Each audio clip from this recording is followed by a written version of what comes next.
All right. Getting live streams going on Facebook, YouTube, Instagram. All right, cool. Let's go. Got a text on your phone saying password expired. Link look weird, but your thumb feel wired. They fishing for the keys to your whole damn life. One tap, now they swimming in your bank late night. Dear customer, copy paste same line. Spelled your name wrong, can't even fake the design. Buzz in your pocket, yo, click for the check, click for the virus, click, lose respect. How's it sounding? What's up, Matthew? Welcome to the live stream. Good to see you again, man. Welcome. Thanks for always sharing my posts. I still see you sharing them. I appreciate it. Whether on Blue Sky and appreciate it.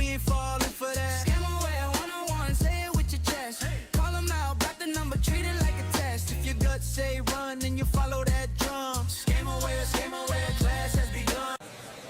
You must go to the store and buy gift cards. Stop! It's a scam! My uncle works at a hedge fund and gives me insider trading tips. Download this trading app. Stop! It's a scam! My bank suddenly needs my password, my PIN, and my first pet's social security number. Stop! It's a scam! This is urgent.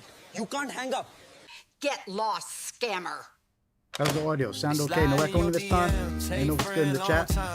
Make sure to hit that like button. Some more people in here.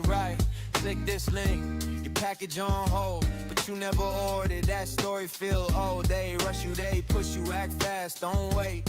Soon as there's pressure, you step on the brakes. Dare break it down, plain talk, no gloss. If they hate your questions, that's your sign to walk off. Red flags, listen when he talks. Jared got the map when the road feels dark. If it sounds too sweet, then you step back smart. We don't get scammed, yeah, we guard our hearts. Hey, red flags, learn them by heart. Scam awareness class, that's the hardest part. But he slow it right down, so we all take charge. We don't get scammed, we don't get scarred.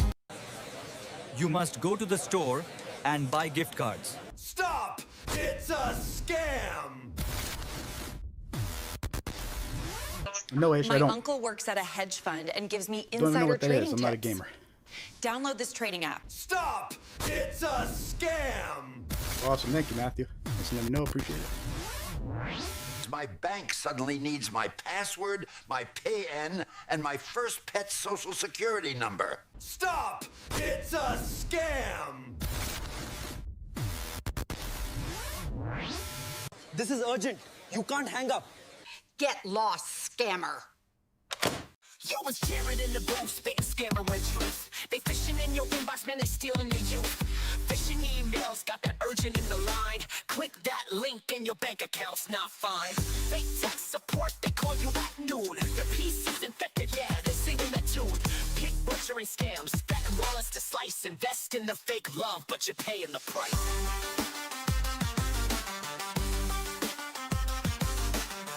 World 101, keep your eyes wide open. If the deal seems sweet, man, they're probably hoping. Snatch your cash, then you broke in despair. Stay woke, my people, man, these crooks don't care. You must go to the store and buy gift cards. Stop! It's a scam! My uncle works at a hedge fund and gives me insider trading tips. Download this trading app. Stop! It's a scam! My bank suddenly needs my password, my PIN, and my first pet's social security number. Stop! It's a scam! This is urgent. You can't hang up. Get lost, scammer. It's your bank, message on your phone. Jared says pause, don't tap that alone. Spelling kinda shaky, logo looks strange. Why they in a hurry, what's the real game? Dave Cruz jumps in, check that URL. Little extra letter, rings like a bell. If they want your code, that's your front door key. Real ones never ask, just trust me. Scam awareness 101, we don't click quick, we don't just run. Stop, read it line by line. If it smells off, then hit decline. Scam awareness 101, learn the tricks, then tell someone. We keep each other safe, that's how it's done. Scam awareness.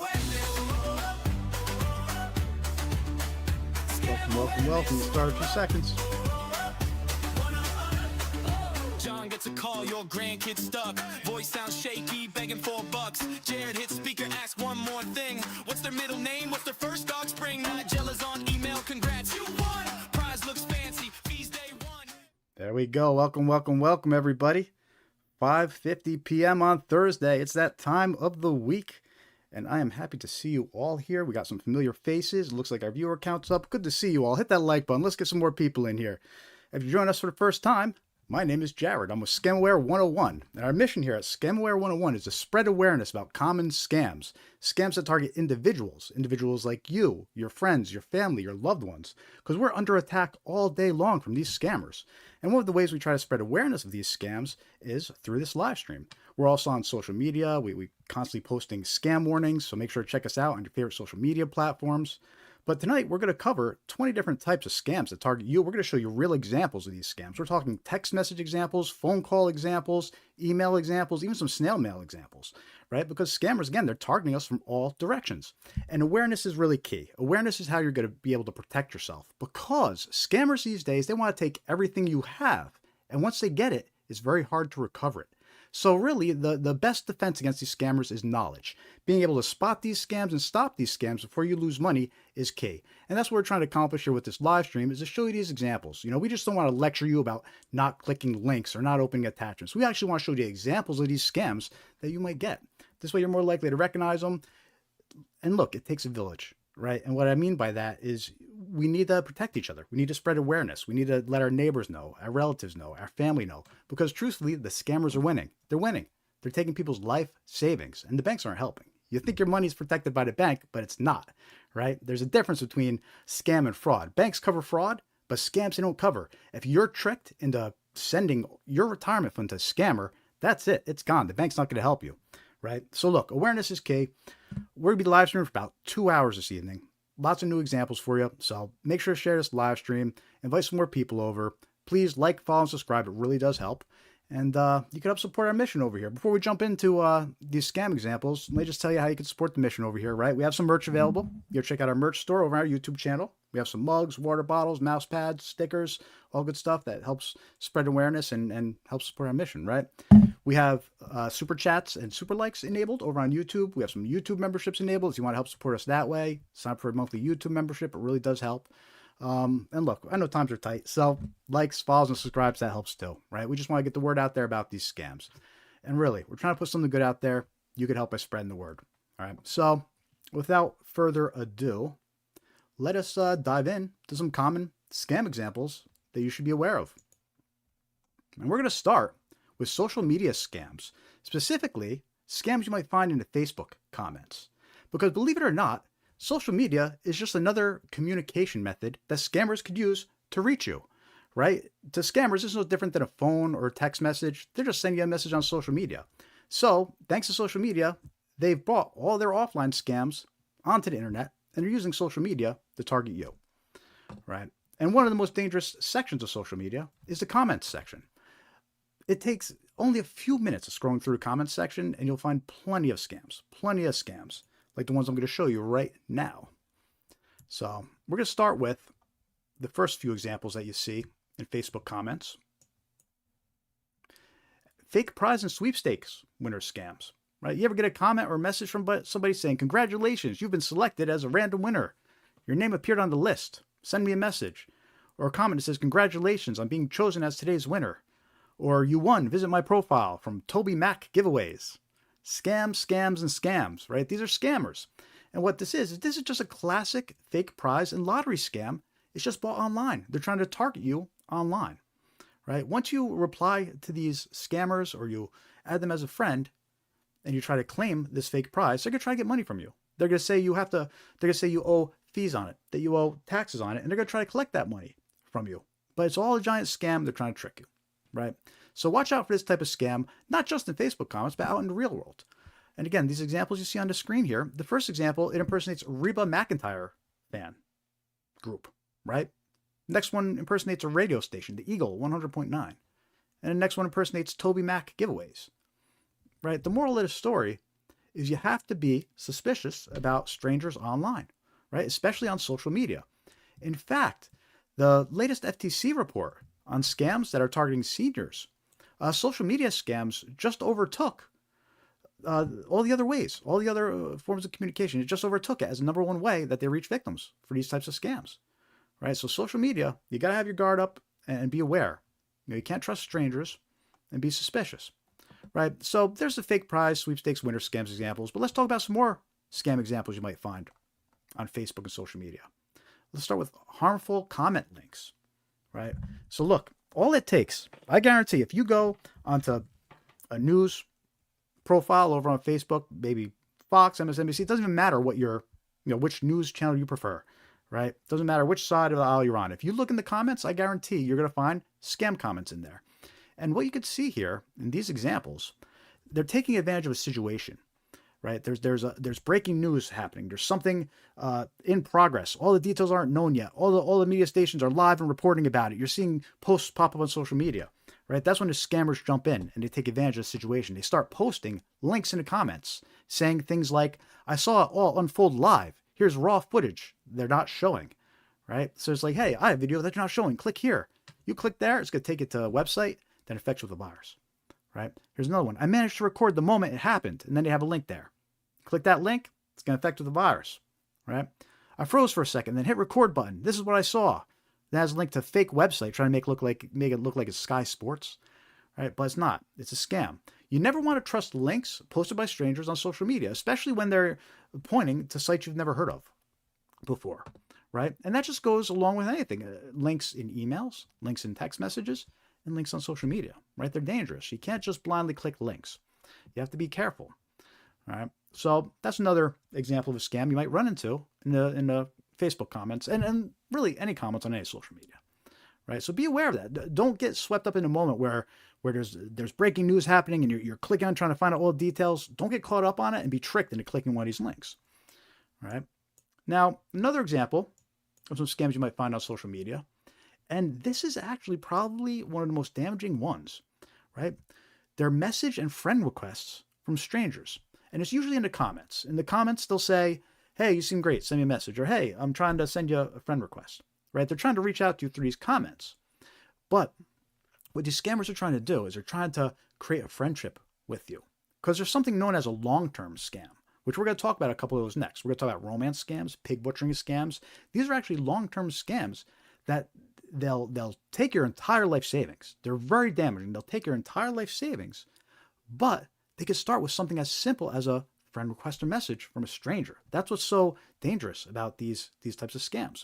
So look at these comments that people are leaving, right? Hello, sorry for the inconvenience. I saw your profile and it's really very interesting. You seem like a great person, so I'd really like to have you as a friend. I think we could keep in touch since I am new here on Facebook. Please send me a friend request. I'm waiting to accept you, right? So these strangers, they're reaching out. They're trying to connect you as a friend, okay? And we see this across all platforms. I don't mean just to pick on social media, but we see this across all platforms, right? Discord servers, gaming chat rooms, right? These scammers are using them all, and they're trying to become your friend, right? Jim, I have some questions for you. Could you please send me a private message or add me as a friend? Thanks. It's a scam. Text me on messages, please. I just want to ask you something important. It's private, if it's okay with you. These are all just ways to try and get you to send them a message or a friend request, right? Because once you do, what they're going to do is they're going to start building up a friendship with you, and in about a week, they're going to move forward with that scam, right? They're going to try to get you to give you a great deal on an investment platform, right? Or they're going to try to take advantage of you romantically or ask you for help with an emergency, right? The scam starts after a week. But the reason why these are so damaging is these scammers, they'll literally spend a week building up a relationship with you. You'll think that you made a new friend, right? Romantic or not, you might have just think you made a new friend. Sometimes they go to romance route. Other times they just go for the, hey, you're a good friend. Let me tell you about this trading platform I've been using. It's all part of the scam. Right? It's dangerous because they build up the trust first, right? They really do spend time building up the trust. So you need to watch out for these Facebook and social media scams. Really, they're just different variations of scams you would find everywhere else. It's just social media makes it that much more easier to target you, right? So keep your guard up on social media. Be aware. Also, let me know in the chat if you ever get attacked by these comments or you've seen these comments on social media, right? I want to hear from you. So let me know in the chat, leave comments, and show some engagement. It helps get some more people in here too, right? So what do you think about that? Watch out for these Facebook scams. Don't trust strangers. Right? We learned about that when we were kids. Don't trust strangers, and now we have to relearn it as adults. Don't trust strangers, right? So let's talk a little bit more about what these scams could end up evolving into, right? Because again, I mentioned that a simple message or friend request, it seems so innocent, right? Oh, hey, Dave, just saw that. Welcome to the chat. Good to see you, man. Welcome as always. Always appreciate you. Hope you're having a good week. So these Facebook scams and these social media scams, a lot of them, again, they start off as like a long-term attempt, right? They try to build up a friendship with you, and it could lead to a romance scam, a pig butchering scam. We're going to talk about both, but let's start with these romance scams, right? Sometimes they'll start from fake online profiles, right, on dating websites or dating apps, right? Other times they approach you through social media, like I just showed you, or a game. You could be playing games and you get approached that way, right? We hear about this all the time now. Scammers targeting gamers, right? And they prey on the victim's vulnerability, and they gain your trust, right? So now these romance scams, they have some common narratives that are red flags and tend to give it away that this person's not who they say they are, right? So the common scam narrative about why this person can't meet up with you is often they're in the military and deployed overseas. They're an oil rig contractor stationed on an offshore rig, or they're an international worker, overseas on business, right? Those are three common excuses and narratives that these romance scammers use for not being able to meet up with you, right? And a lot of times I'll have pictures that make it seem like it supports what they're saying. They'll post pictures of them in military fatigues. They'll post pictures of themselves on an oil rig, right? But because of AI, anybody could generate those pictures, right? So you can't trust that.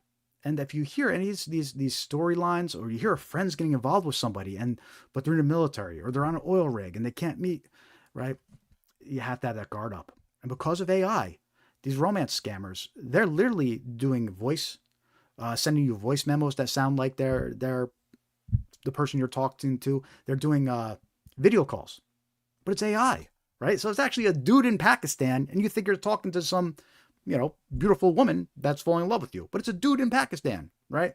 So watch out, right? Don't fall for these common narratives. And if someone's not going to meet up with you, do not send them money, right? Do not do it. These scammers are really good at what they do. They're good at gaining people's trust and manipulating their emotions, right? So keep your guard up with these strangers you meet online. You do not send money unless you meet them in person, right? So look, these scammers, they build up this relationship with you. They have your trust, right? And then once that happens, suddenly things start happening. Suddenly they have medical bills, or they have legal issues, or they'd love to travel and see you, but they have passport fees or visa problems or flight issues, and they need money to resolve it, right? That's what you say. I need money. That's all part of the scam, right? They'll request gift cards from you, right? Retail gift cards. They'll request Bitcoin and cryptocurrency. They'll ask you to send money through OnePay using Walmart's prepaid One account, right? Wire transfers. These are all common methods that the scammers will try to trick you into sending them money, right? So they're all red flags when you run into these scenarios, right? And something else to keep in mind as far as these scammer capabilities go, right? When it comes to these scams, they will invest days and weeks into building trust with you, right? They'll be checking in with you every day. How was your day? Oh, that's great. Let me tell you about my day. And you think you have a friend, but it's part of the scam, right? That's what they do. They'll use realistic photos that they created with AI, or they stole them from other accounts. But now they're using AI because it's easier than stealing from accounts. They create the realistic videos, right? And they change their voice and appearance, right? It's not hard to clone voices anymore. AI, we're there, folks. Like, you literally clone yourself now. Videos of yourself, your voice. So scammers are using it. So never send money to scammers or someone that you haven't met in person, right? Don't trust strangers. And I don't know if you've ever seen The Tinder Swindler, but it's a pretty cool documentary on Netflix. And it's actually about romance scams, and it talks about some victims.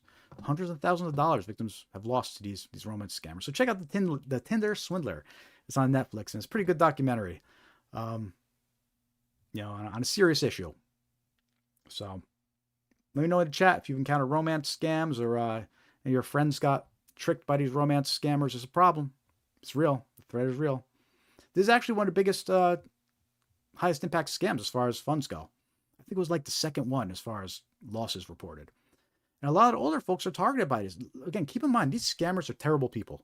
All right. They will target a widowed veteran on disability, right? And they will take advantage of that person's situation, their emotions, and they will clear out everything and leave the person with nothing, right? It's terrible. It's ruthless. And these scammers, that's what they do.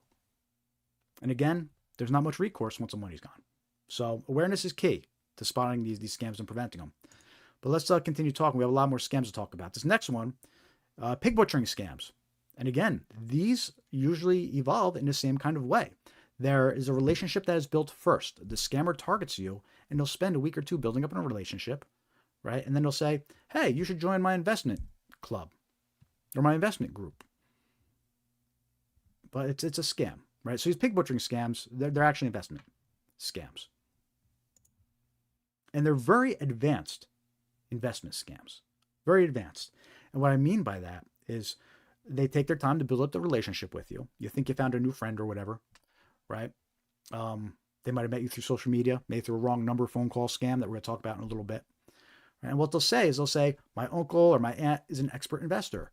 Or they'll say, let me give you a private invitation to our private investing group, right? Or I learned this trick while living overseas, right? So they have all these narratives that are red flags. But here's what's really dangerous about these pig butchering scams. What they'll do is they'll actually direct you to a website or an app to download to participate in the investing, right? But the entire app and the entire website is fake, right? It's designed to make you think that you're getting returns on your investment. So they trick the victim into depositing more and more money. Look at these returns. It's amazing. And sometimes they'll even let the victim withdraw a small amount too, just to make it that more convincing. They'll say, see, you were able to withdraw your money. It's perfectly safe. Now deposit another $10,000 and triple your money, right? They make it seem like it's finally happened. You finally found a good investment. Now you're getting your return on it, right? And every trade they're making, this fake app shows returns, right? It gets to the point where their goal is to get you to invest your entire savings, every penny you got, right? They make it seem like there's no way you can lose. Look at all the money you're making, right? But once they get that money from you and you reach the point where you want to withdraw it, right? So in a real live scenario, you may have deposited $30,000, right? And they're showing you $300,000 return, right? They're showing you a 10x, 10x return, right? So you go to take that money out though. That's when they start getting shady on you. That's when they start saying, oh, you can't withdraw the money yet. You have to pay fees on taxes, or you have to pay withdrawal fee, or you have to go switch over to this platform. They start giving you the runaround, right? And that's what happens to these victims. They're never able to withdraw the money. They're tricked into putting all their life savings into this great investment that they thought they were seeing returns on, that they thought was real, that they have reports on this app and statements on this website that all confirms, look at all the money you're making. Very convincing, very convincing. They even will have you attend meetings. You'll be attending voice meetings with this trading group thinking, wow, look at all these other people that are part of this group. But those people might not be real. Might not even be real. They might be bots, right? Or other scammers. So very clever, very advanced. And again, because they deal with crypto, it's very hard to retrieve those funds once they're sent, right? Very hard. Not because we can't really necessarily track them. A lot of these crypto can be tracked, but they track it and it's gone though. It's overseas, it's out of jurisdiction. They can't get it, right? What they can track. So anyway, pig butchering scams, big problem. Again, these are those long-term deception scams. They build up your trust. You think you found a friend, and a week or two, that's when they hit with the whole investment storyline. So don't fall for it, right? Don't send these scammers apps or money that you've never met in person. Don't deposit money into their apps, right, and their websites. Look, if you're going to do a serious investment like this, at least go out of the way to meet the person in person, the people or the group of person, and look into the investment group. But watch out for these pig butchering scams. And by the way, the reason it's called a pig butchering scam is because they have you depositing the money. They're fattening the pig is what they call it. They get you to think, they take advantage of greed, right? And they keep on tricking you. You're depositing more money. They're fattening the pig. And then once you've got all your money in there, they slaughter you. They butcher you, right? So that's why it's called a pig butchering scam. Anyway, watch out for these. Be suspicious of anybody telling you to download an app. Any strangers approaching you with investment opportunities, be suspicious. You know, even if they spend a week or two building up your trust, that's part of the scam. That's what they're doing, right? And look, in 2024, right, and we don't have the newest stats yet, I don't think, but in 2024, $744 million was lost to these investment scams. And that was just for consumers 60 and older, right? That doesn't even include people under 60. And believe me, a lot of people under 60 are falling for these scams. They really are. In fact, fun fact, according to the latest FTC report, seniors actually don't fall for as many scams as younger folks do. The younger folks are being tricked more often, but the seniors have more to lose. They have the retirement fund saved up. They have years of savings, right? So the seniors are losing more, right? And it's not because they're falling for more scams. It's just because they have more to lose, right? So these scams, they're attacking everybody. Everybody's vulnerable. Everybody needs to be aware and keep their guard up and warn your loved ones. You know, even if you think you're too smart to get scammed, famous last words, but even if you think you're too smart to get scammed, right? Great. Spread that knowledge, right? Help other people, you know, help other people become smart enough to avoid scams. If you think that you're too smart, good. Then use that knowledge for good, right? Because even if you think somebody, you know, you hear these people say, oh, if you're stupid enough to fall for it, you deserve it, you know, but the scammer doesn't deserve it, right? That scammer who did nothing, right? Who did something shady, is a criminal, like he doesn't deserve to get that money. Even if you think the person that was stupid to fall for a scam, right? Which I'm totally against. I don't think people that fall for these scams are stupid. I think these scammers are really good, right? And anybody can fall for a scam. So anyway, watch out for these pig butchering scams. They're a big problem. 744 million in 2024. And I guarantee you the number's higher for 2025 and will be for 2026 because the scams are only getting more advanced, right? So again, watch out. Pig butchering scams, they're a big problem. Next up, employment scams. Look, employment ain't great in the United States lately, right? The numbers aren't good lately. And I know Florida just released a report where it's pretty bad out here in Florida too. But people are looking for employment. And they may get these offers that seem great and too good to be true. But they're scams, right? The job listing, it promises great pay, right? But they'll require you to pay up front for training or supplies, right? It's not a real job. And here are a couple examples of some text message scams, employment scams. And a lot of times they're usually arrive randomly, but since so many people have their resume out there and they don't realize that it's a random text, they think, well, I put my resume out there, so this must be from a place that, you know, found my resume. That's what the scammer's banking on. But just because you get a random text doesn't mean you could trust it, even if your resume is out there. All right. So for example, here's his first example. Hello, my name is Lisa, and I'm a recruiter at CleanSpark. Or Cleans Park, I don't know. Several recruitment firms have recommended your resume, so our company has an online job for you. This is a free part-time, full-time, remote online job with free training. The hours are 30 to 60 minutes per day, and pay is $200 to $1,000 per day. So there you go, right? 30 minutes a day, you're gonna make $200. Too good to be true. All right. Regular employees are entitled to 15 to 30 days of paid annual leave. Sounds great, right? And then here's one of the red flags, though. They leave you a WhatsApp number to call. That's always a big red flag. Get these text messages, and the only thing they say is call us on WhatsApp. Be suspicious. Here's another one. Hello, this is TikTok Recruitment Center. TikTok was one of the most popular short-form video apps with over 2 billion monthly active users, so companies need a rich talent pool. We are hiring 3,000 TikTok backup talents. And it goes on to sound like you only got to work 1 hour a day, and you can make $400, right? If you're passionate and innovative, we invite you to join our team, and then they leave a WhatsApp number. It's a scam. Do not call back that WhatsApp number, right? So these are common methods that you try to trick you into falling for their scam. What's up, John? Welcome to the live stream. Good to see you. And there's another thing I want to talk about regarding these employment scams. And John, you actually arrived at the right time because I'm going to go over the example you actually sent me this weekend.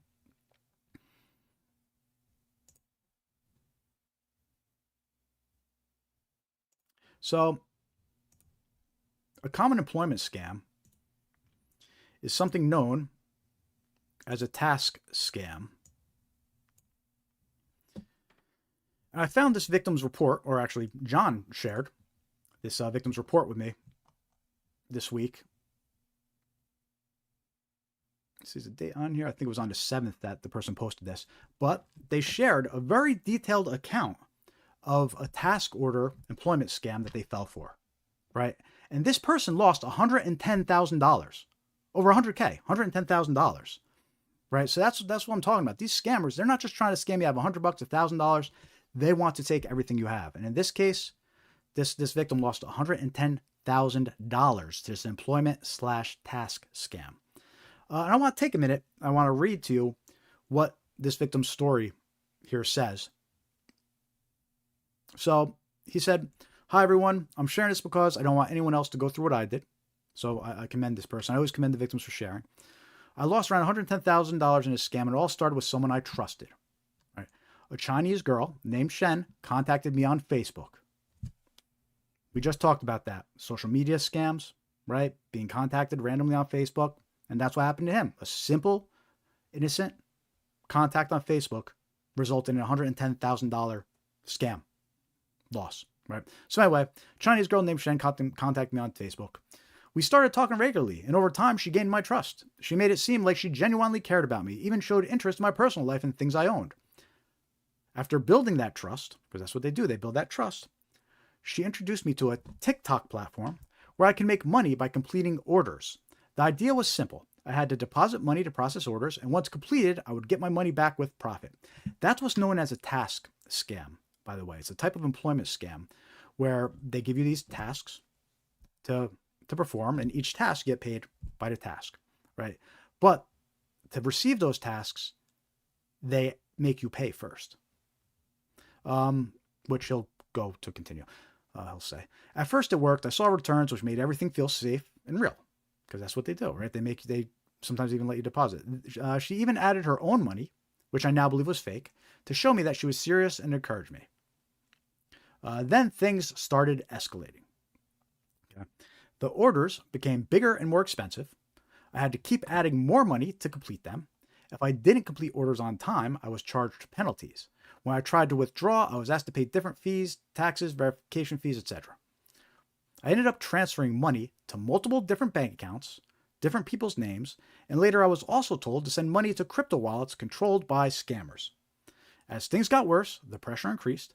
Shen and her so-called sister, right? Because a lot of times this scam, they have somebody, they claim it's an aunt, an uncle, or in this case, a sister, right?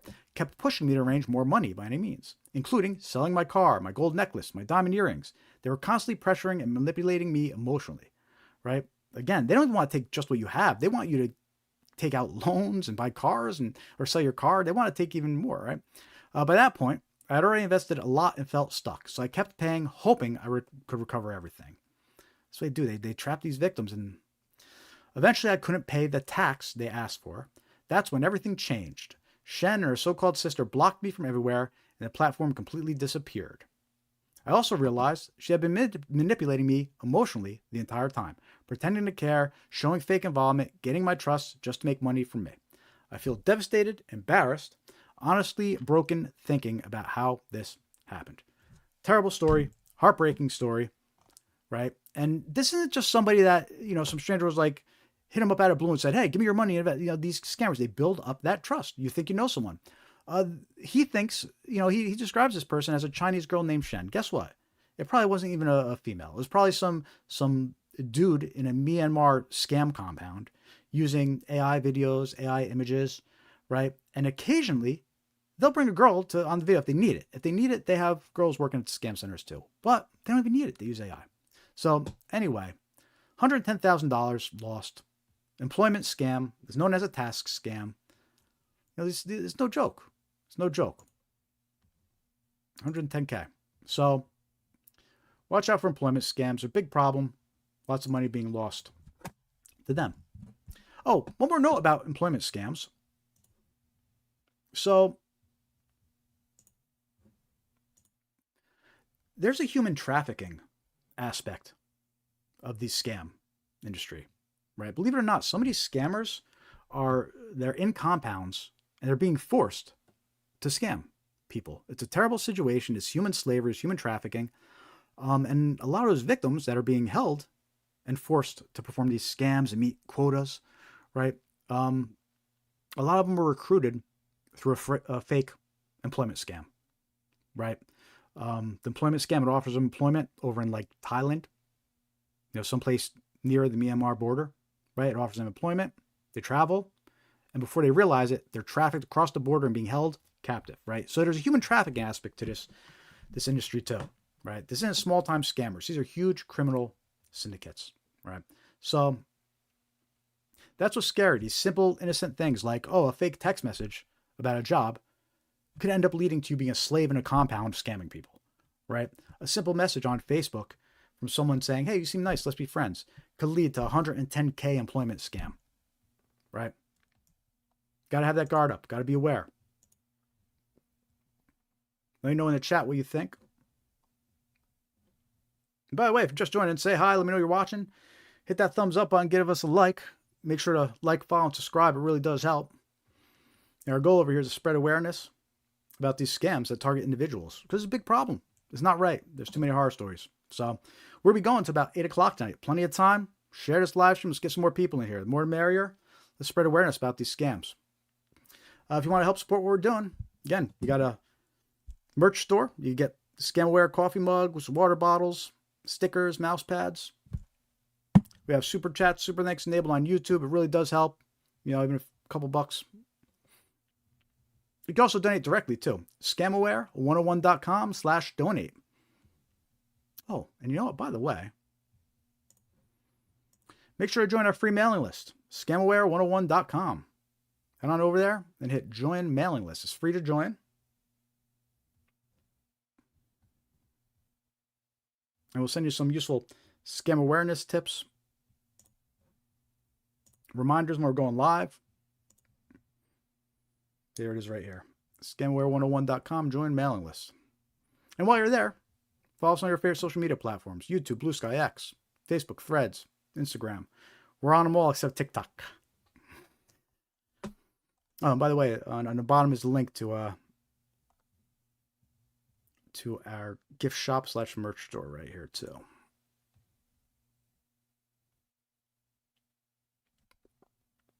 And one other thing to mention too before we continue with some more scams, we do group presentations, right? We do group presentations for synagogues, churches, HOAs, community groups, community centers, right? We do group presentations about these scams. That's actually one of the few ways we actually make a little bit of money. So if you know a group, your church, your synagogue, your community center, they think could benefit from a presentation like this about these scams, please reach out to me and we'll see what we can do for them. It really does help. All right. On that note, let's keep on going here.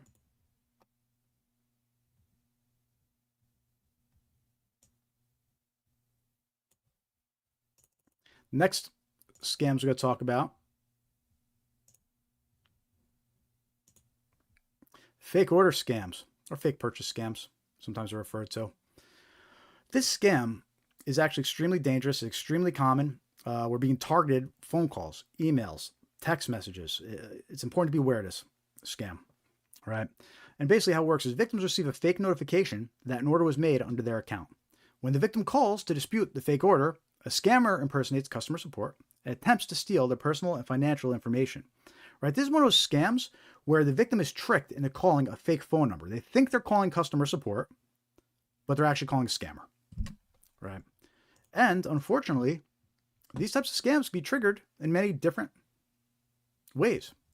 Right? They can impersonate any company. They could claim any product was purchased on your account.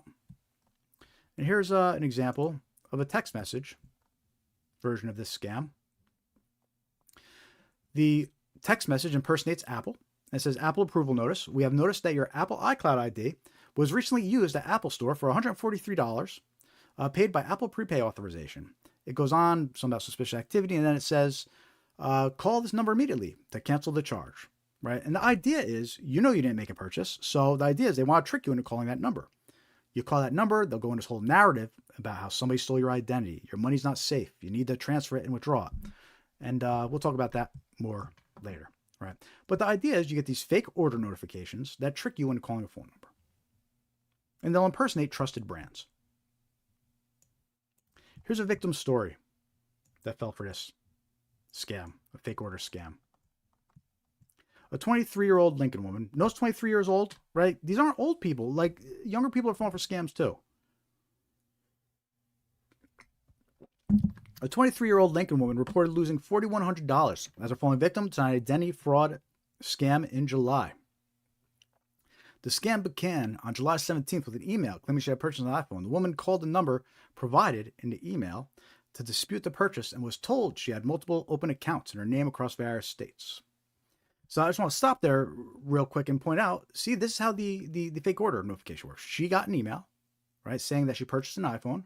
She didn't. And it said, call this number if it wasn't you. But it's all a scam. There was no purchase, right? It's all fake. The whole idea is to trick her into calling, right? And unfortunately, this woman, she fell for it. She called. And when she called, they told her, the scammers told her she had multiple accounts open. Somebody stole her identity, right? And then they told her, someone posing as a CIA agent, right? So these scammers, they'll pose as CIA agents, police, they don't care, right? Instructed her to withdraw $3,600 from her bank account. The next day, she was directed to use the money at Walmart to purchase gift cards. Because that's what these scammers, they'll tell you to purchase gift cards and send pictures of the gift cards. Why? Because it's very hard to retrieve those funds once they're sent. Right? It's very easy for the scammers to move those gift card funds, $3,600. So these fake order notifications, don't fall for them. Right? That's the text message version. That's the email victim's story. But we have a couple more examples. I have some phone calls I want to play for you for this scam. Because like I said, this type of scam, you're being targeted through text message, through email, from all directions. So it's important to be aware of this type of scam. Oh, hey, Katie, welcome to the live stream. Missed you the past few weeks. You're busy on Thursday. It's all good. And you're on the West Coast too, so I know it's tough to make it.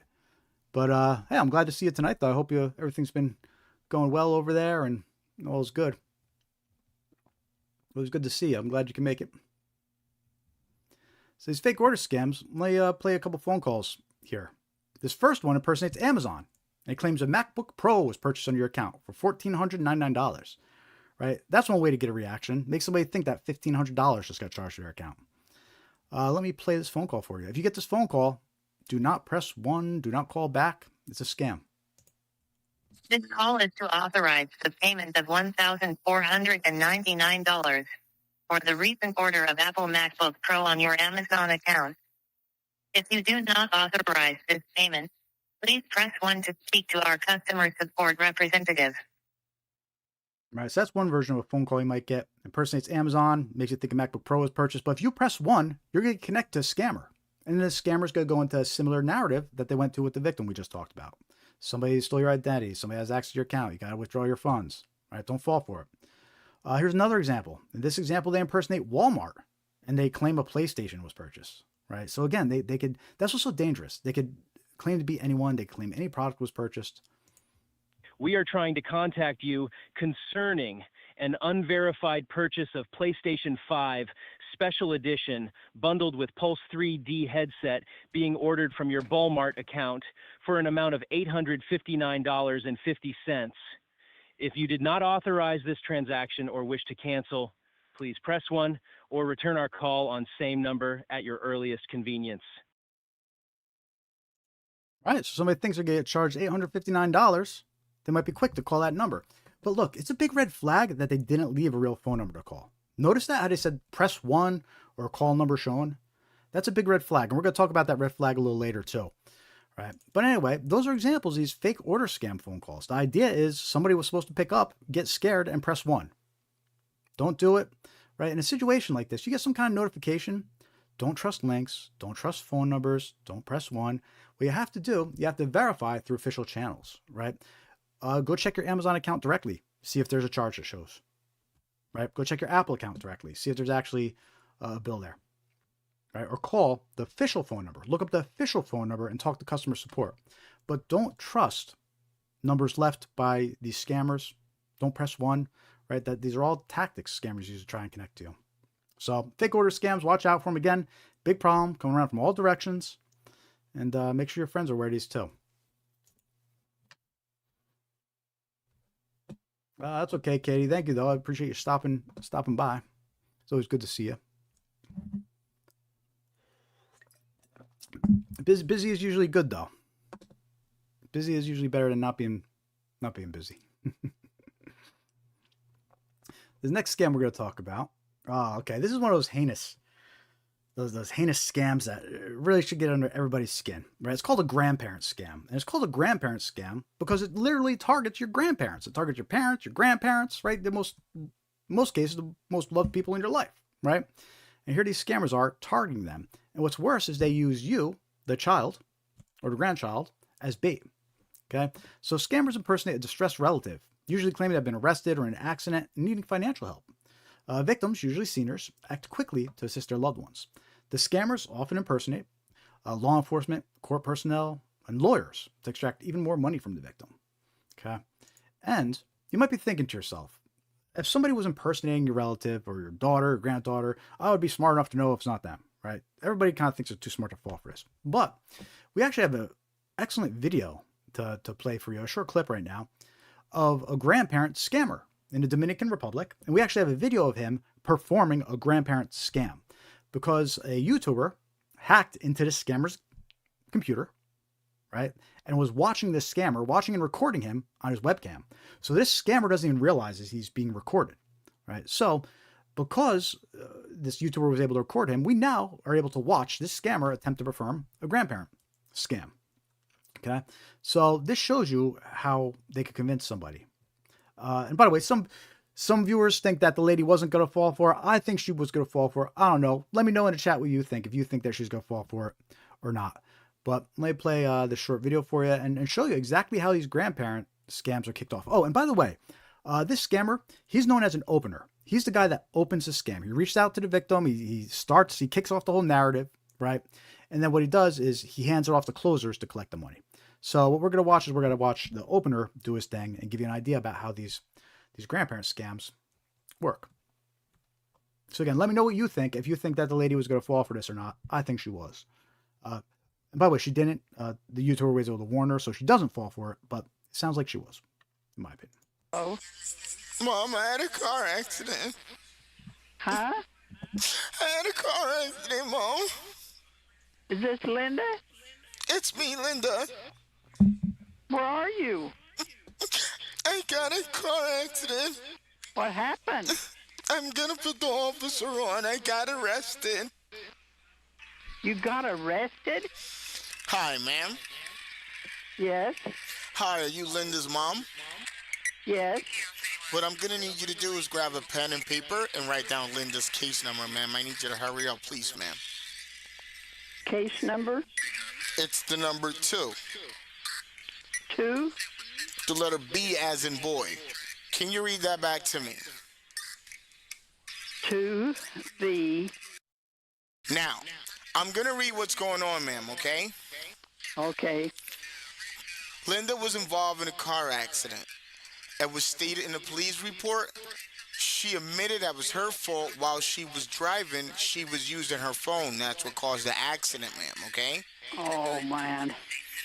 The woman that was driving the other vehicle was 7 months pregnant. We had to rush her into the nearby hospital. She might lose her baby. Oh, really? Yes. Now, we actually confiscated her cell phone for legal evidence, so she cannot receive or cannot make calls. This is going to be her only last call. Are you with me, ma'am? Yes, I am. Now, she actually wrote a note down here saying that she didn't want anyone to know about this. Let's honor her wish for right now because it's too much for her right now. That's what she's saying. Okay. What I'm going to need you to do, ma'am, is stay by the phone and wait for the lawyer to call, okay? Okay. Okay, bye-bye, ma'am. All right, bye. That's how these grandparent scams work. Now, I always thought, how could somebody fall for someone impersonating a loved one? They would know. But after seeing this video, I kind of understand now, right? Because it's 20 seconds of the distressed relative, right? It could sound like anybody's relative crying. People don't sound like themselves when they're upset and crying, right? So it could be anybody's relative crying, and it happens so quick, and then he switches to impersonating the police officer. So I could see how someone could fall for this, right? And this video is a good example of that. So make sure, if you have kids or grandkids, make sure you don't fall for this scam. And if you're the kids or the grandkids, make sure your parents or grandparents don't fall for this scam. Make sure that they're aware of it. All right. So it's known as a grandparent scam. Watch out for it. Next scam we're going to talk about here, road toll scams. Let me know in the chat if you've gotten any of these text messages. When scammers impersonate road toll services, EasyPass, SunPass, Fast Track, and claim that an unpaid toll is due, victims are usually contacted by text message or email containing a link to pay. However, the link opens a fake website designed to steal any personal or financial information entered by the victim. There never was an unpaid toll due. Right? And at this point, we're seeing these scammers impersonate so many agencies: SunPass, PeachPass, QuickPass, Good to Go, EasyPass, North Texas Tollway, Drive Easy Maryland, Fast Track, DMV, DOT, Department of Transportation, right? The list goes on. So here's some examples of the text messages. There's so many different variations that are going around, but here are some examples. Right? The toll road notice of toll evasion. You have an unpaid toll bill in your account. To avoid late fees, pay within 12 hours, or the late fees will be increased and reported to DMV. That has a link to the fake website. There's another one. Your vehicle has an unpaid toll bill. To avoid excessive late fees on your bill, please settle it promptly. Thank you for your cooperation. Link to the fake website. Final warning: unpaid toll. Failure to pay $3.99 toll may result in further penalties. Right, all scams. So if you get one of these text messages, don't click the link. Don't trust it. Right? If you're concerned it's real, go through the official channels. Right? Check your EasyPass app. Check the SunPass website. Right? But make sure it's the legit one. You don't want to trust these links or text messages that you get. And this scam kind of evolved over the past couple years, and it evolved into an outstanding traffic ticket scam. Right? And it works very similar, but except it's saying you have an unpaid toll, it says you have a traffic ticket. And if scammers impersonate law enforcement or government agencies and claim you owe unpaid traffic fines, they pressure victims with threats of arrest, license suspension, or court action unless immediate payment is made. Right? Here's some examples of those text messages that you might get. You might get them by email too. But you can see here, the first one, Nebraska Department of Vehicles. Enforcement penalties begin July 21st. Our records show that as of today, you still have an outstanding traffic ticket in accordance with Nebraska State Administrative Code. Blah, blah, blah, blah. If you do not complete payment by July 20th, we will take the following actions. Right? And then they have all these scary threats that are going to happen. Because keep in mind, scammers like to use fear to create a sense of urgency. Right? They're going to report you to the DMV. They're going to suspend your vehicle registration. They're going to suspend your driving privileges. They're going to transfer to a toll booth and charge you a service fee. You're going to be prosecuted. Your credit score will be affected, right? All these scary things that they're saying, just try to get you to click that link. Now, don't fall for it. Next example next to it, Illinois Department of Vehicles. Same identical text, except it says Illinois instead of Nebraska, right? Which is an important point to recognize. When you see these in one state, chances are it's already in all the other states, right? And like, exactly like Katie says here, this scam is a spray and pray scam. I've even gotten this one and I don't drive. Yep. So it's a numbers game, right? They just send out these text messages to as many numbers as they can, and they know that some people will fall for it, right? They know when they're claiming that you have a SunPass toll due, they know a certain amount of people, they may have actually been in Florida and driven through the tolls, right? So they're likely to think, oh, this is real. They know that. So watch out for this one. Be suspicious. Even if it seems like a coincidence. A buddy of mine, right? He was in Massachusetts. He's never in Massachusetts. He was in Massachusetts like this one time, and he gets a text message a couple days later about missing a toll in Massachusetts, right? Complete coincidence, but it's a numbers game. So he almost fell for it too, because he thought, wow, well, I was in Massachusetts. That's what they do. Keeping on the theme of this, fake traffic tickets, fake unpaid toll notices, there's been a recent version of this scam. Started almost about a few weeks, 3 weeks, a month ago, it started being reported. So it's super recent.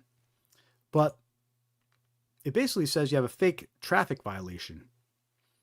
And they're targeting all the different states now. And you can see here we have an example for state of New Jersey, right? Notice of hearing, traffic violation, right next to it. State of Massachusetts, notice of hearing, traffic violation.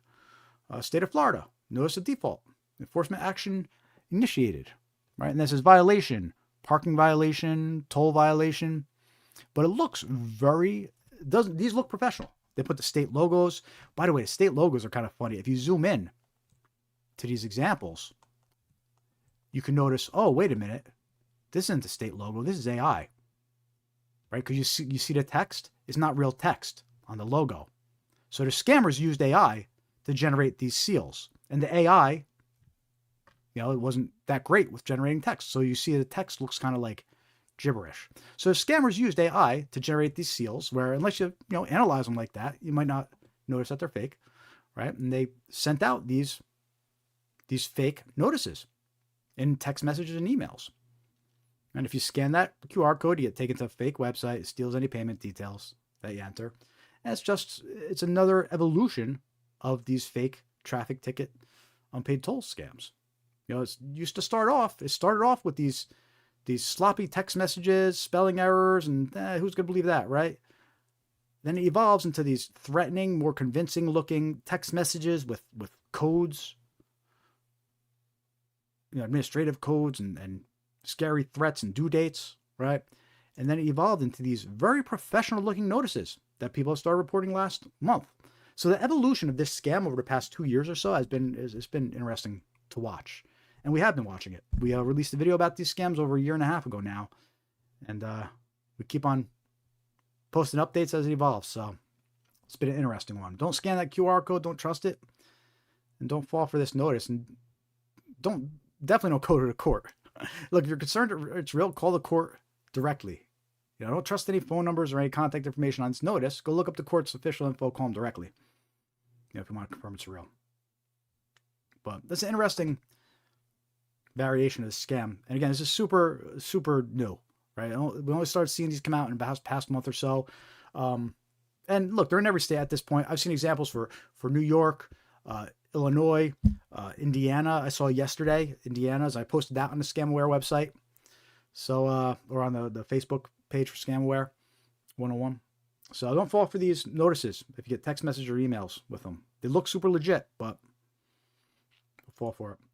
And then kind of keeping on the theme here of parking and toll violations, things like that. Just here's a paper version of this scam.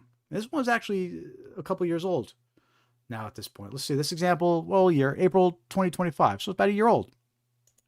This one. But the way this works is you walk out to your car and you have this parking violation paper stuck in your windshield, right? You scan the QR code. It's going to take you to a fake website, steals your payment details, right? And we were seeing reports of this in major cities. Like this one is Houston, right? But we've been seeing reports Denver and Miami and other major cities too. So, hey, even offline, right? Even in the real world, walk into your car and you find this in your windshield, your car door handle, right? It's a scam. Don't fall for it. And Katie just mentioned too about these fake notices we were just talking about, right? The courts are gonna mail you. They're not gonna text or email you. They're actually gonna mail you these documents if they were real, right? They want to send them in a text or email.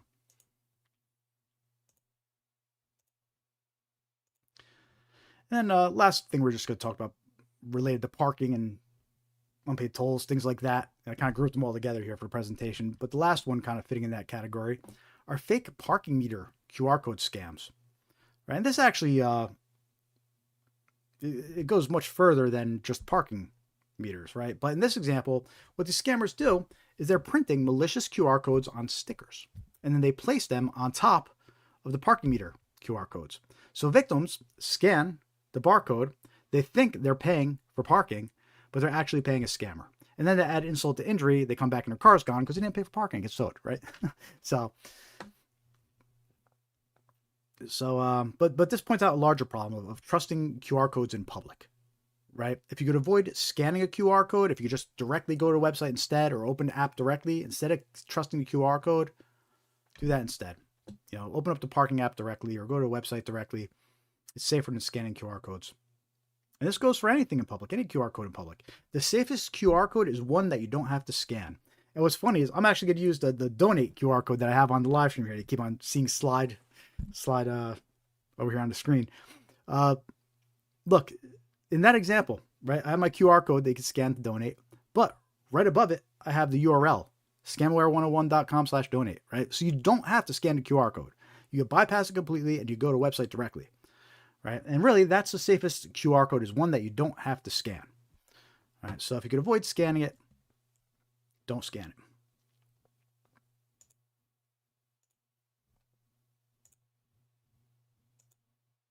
All right, cool. So next up, we saw plenty more scams coming up.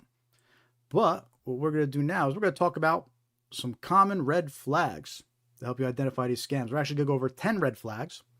We have 2 videos about these red flags. We cover five red flags in each. So definitely check out those videos and share them if you haven't yet. But we're going to go over all 10 red flags right now. And look, these red flags, they're very important because in a lot of cases, they might be your last chance to stop the scam. All right, so let's go over these red flags. Oh, but before we do, how are you all doing tonight? Say hi in the chat. Let me know you're watching. Hit that like button if you haven't yet. Give me some reactions here on YouTube. Let me check on Instagram and Facebook. I haven't checked on you guys lately. Is anybody over there? Let's see. Pretty quiet over there on Facebook. Usually is. Instagram. Oh, we got a few people over on Instagram. Don't know if you're still there, but if you are, thank you. Got Art, Allen, Don Juan.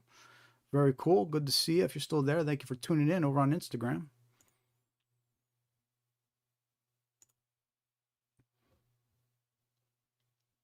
All right.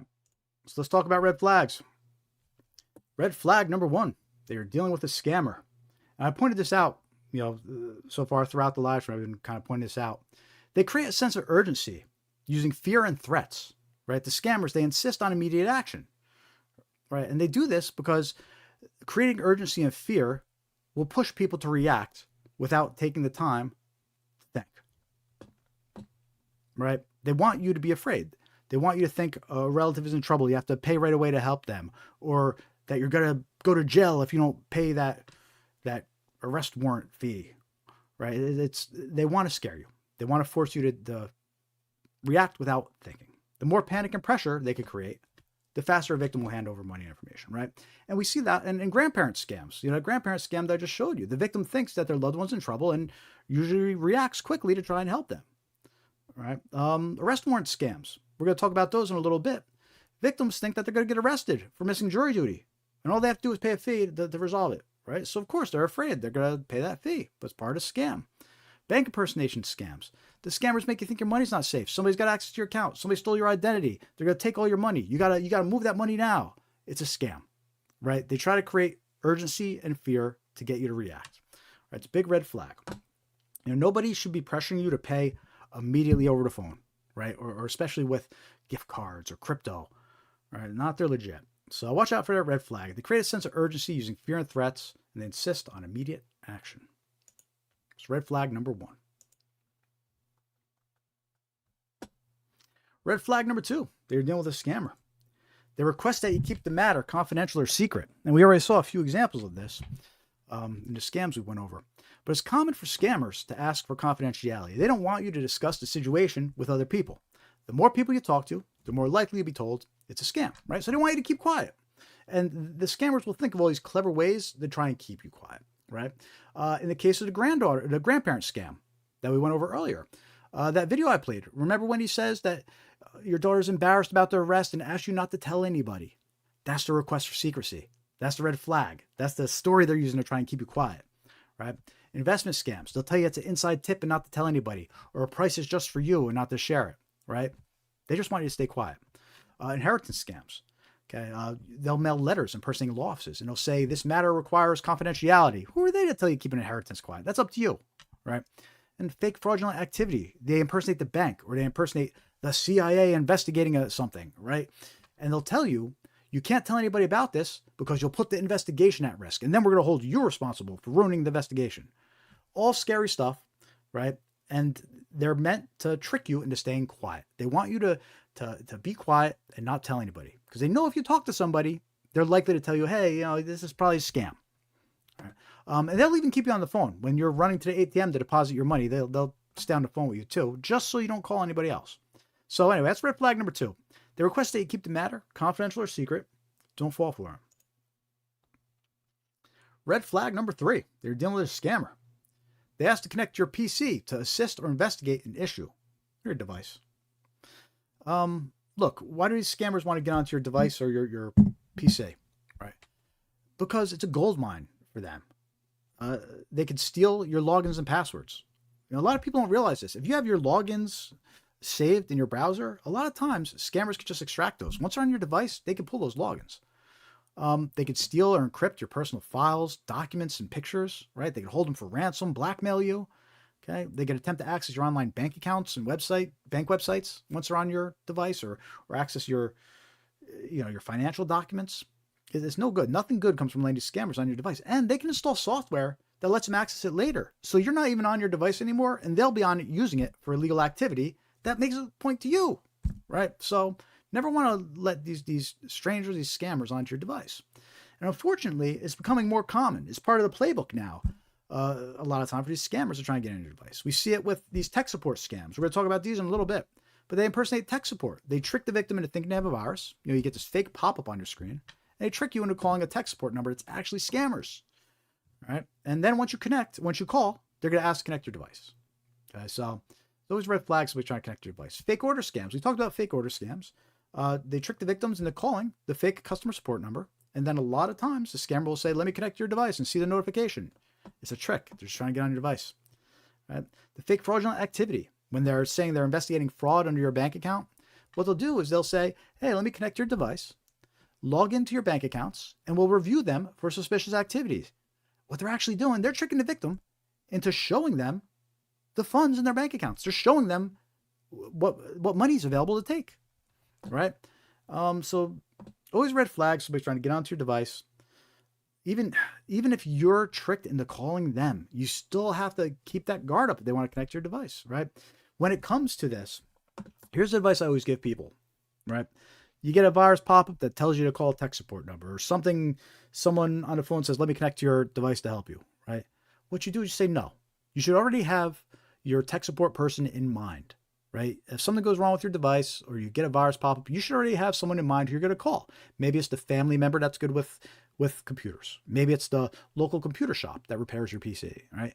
Or maybe it's the tech support people at work, right? But you should already have somebody in mind who you're going to call when you have problems with your computer, right? Just like a lot of us, we have a mechanic we'll go to when there's something wrong with our car. Not you, Katie. But you get what I'm saying? Right? So you should already have somebody that's your tech support person. And if you find yourself in one of these situations where somebody's trying to connect your device, no, I got my own tech guy, right? So anyway, red flag number 3, they ask you to connect your PC or device to investigate an issue. Very common. Don't trust it. Who's with me? With me out there? Red flag number 4, they request that you pay in gift cards, prepaid cards, cryptocurrency, or depositing cash at a Bitcoin ATM. All right. Why is this a red flag? Because these unusual forms of payment, scammers love it. They love getting paid in gift cards, prepaid cards, cryptocurrency.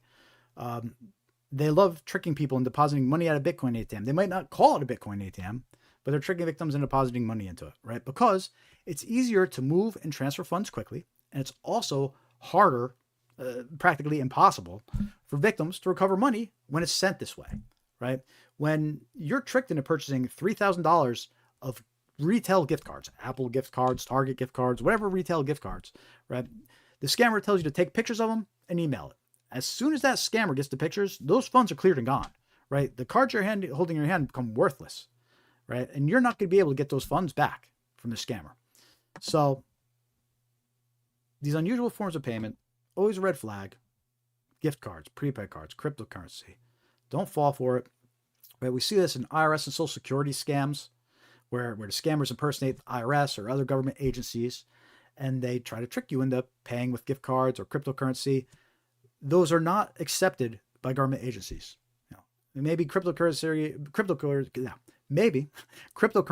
will be eventually, but right now it's not. Right? So if anybody's calling you up claiming to be from Social Security or another government agency and they're trying to get you to send them gift cards or cryptocurrency, it's a scam. Do not trust it. Right? Romance scams, we talked about those earlier. You know, we mentioned how scammers will ask their victims to send gift cards or cryptocurrency. Right? The victim thinks they're just sending gift cards to somebody they care about. And a lot of times the victim thinks they're depositing cryptocurrency into a shared account because they don't understand how it works. They don't realize they're actually sending money to a wallet that they don't have access to. Right? So these unusual forms of payment, bank impersonation scams, right? The victims are tricked into withdrawing cash from their bank and they're told to purchase gift cards or wire money. Don't do it. right? Unusual forms of payment, they can't be trusted. You need to stop and ask yourself, why won't, if this is a legit agency, why won't they just accept a check or a credit card? Why are they telling me to go purchase gift cards and crypto? And don't fall for it, right? There's something suspicious about that.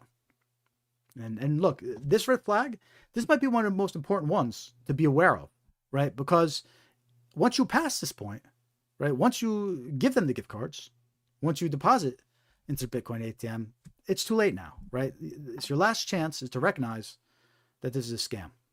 So don't fall for it. Red flag number 4, they request payment, gift cards, prepaid cards, cryptocurrency, or depositing cash at a Bitcoin ATM.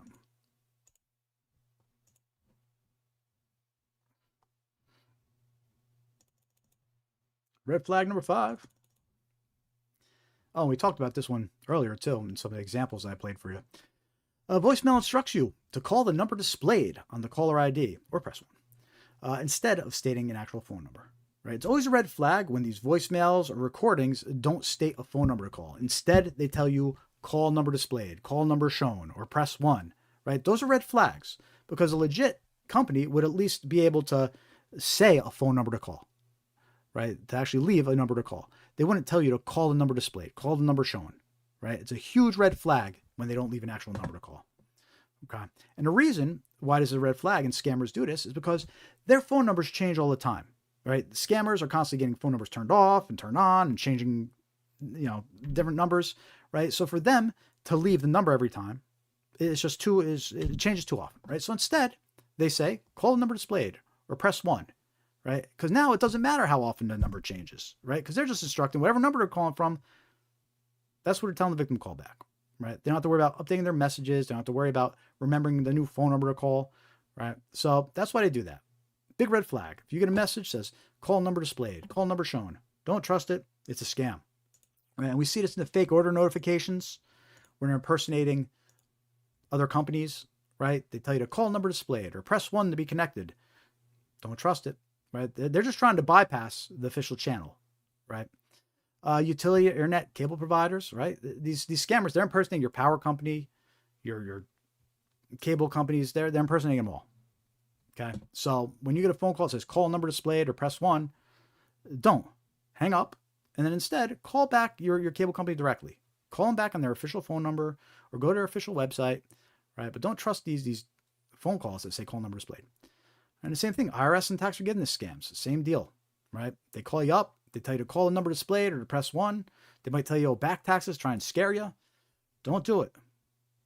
All right? Don't be scared into pressing 1 and then connecting to a scammer. Don't be tricked into calling a phone number that isn't a real phone number, right? The actual phone number. So anyway, that's red flag number 5. The voicemail instructs you to call number displayed on a caller ID instead of stating an actual number to call.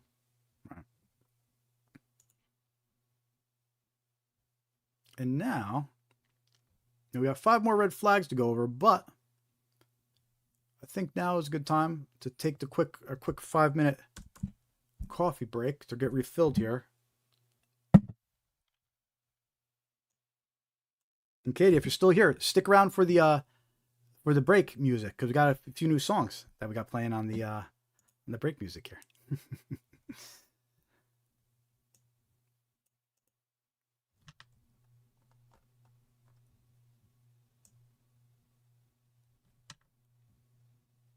Okay.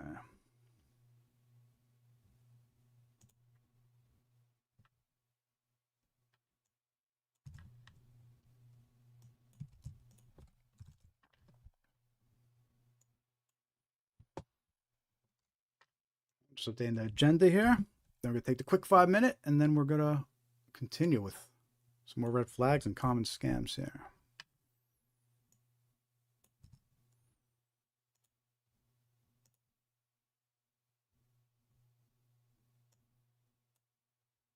There we go. All right, before we go on that quick 5-minute break, you could get your own Scamware 101 travel mug, coffee mugs, water bottles, stickers, mouse pads. Help support the mission over here. It's always appreciated. We have then our YouTube store and our gift store over on our website. We have Facebook memberships. We have super chats enabled, super thanks enabled too. If you want to throw us a couple bucks, we always appreciate it. Special thank you to our members, Dave and Katie. Appreciate you. They're our monthly members here. Always appreciate you guys. Thank you so much for being members and helping us out each month. It really does help. We appreciate you. And if anybody else wants to help out, like the wonderful Katie and Dave do, we got the memberships available on YouTube, super chat, super thanks, all that good stuff. You can also donate directly, scamaware101.com/donate. You donate directly, and we actually get a lot more to donation that way. Believe it or not, YouTube takes 30%, right? So even the $15 memberships, we only get $10. YouTube takes $5 of it.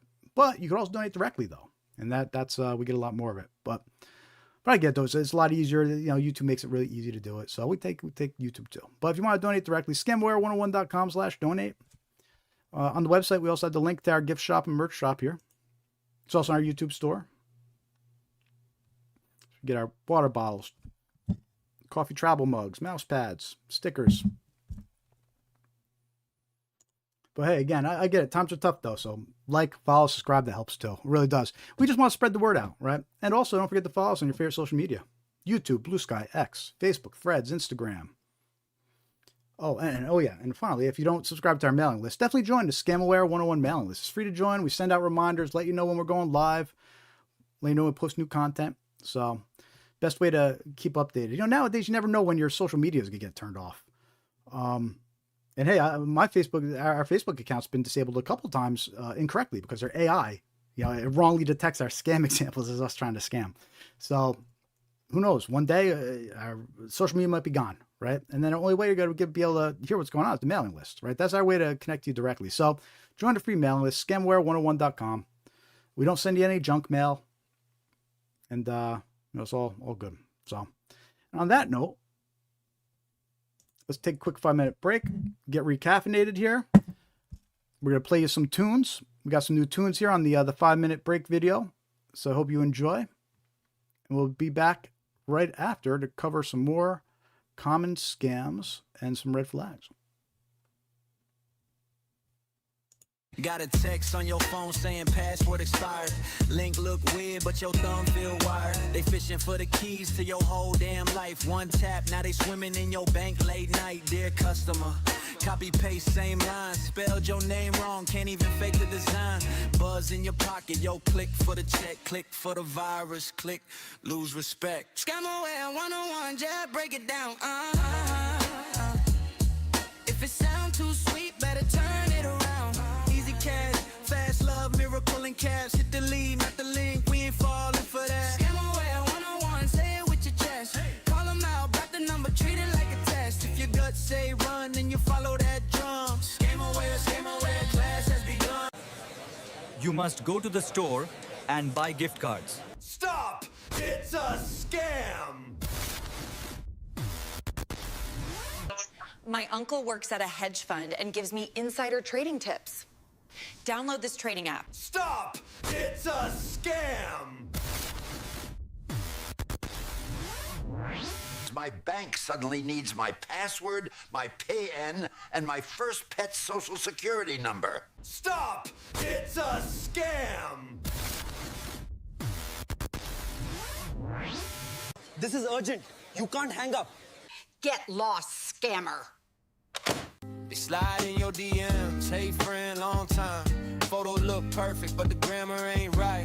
Click this link, your package on hold, but you never ordered. That story feel old. They rush you, they push you, act fast, don't wait. Soon as there's pressure, you step on the brakes. Dare break it down, plain talk, no gloss. If they hate your questions, that's your sign to walk off. Red flags, listen when he talks. Dare got the map when the road feels dark. If it sounds too sweet, then you step back smart. We don't get scammed, yeah, we guard our hearts. Hey, red flags, learn them by heart. Scam awareness class, that's the hardest part. But he slow it right down, so we all take charge. We don't get scammed, we don't get scarred.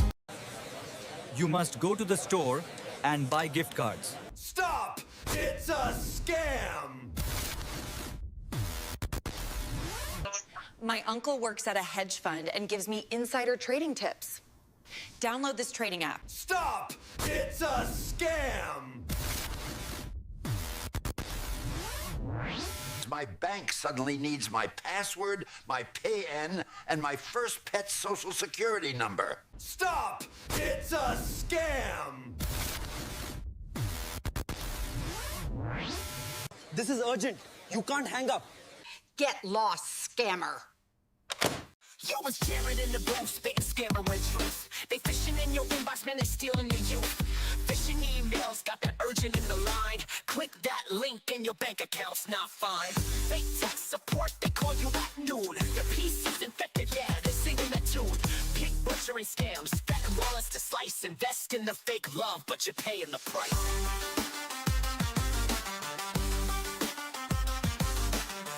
Well, 101, keep your eyes wide open. If the deal seems sweet, man, they're probably hoping. Snatch your cash, then you broke in despair. Stay woke, my people, man, these crooks don't care.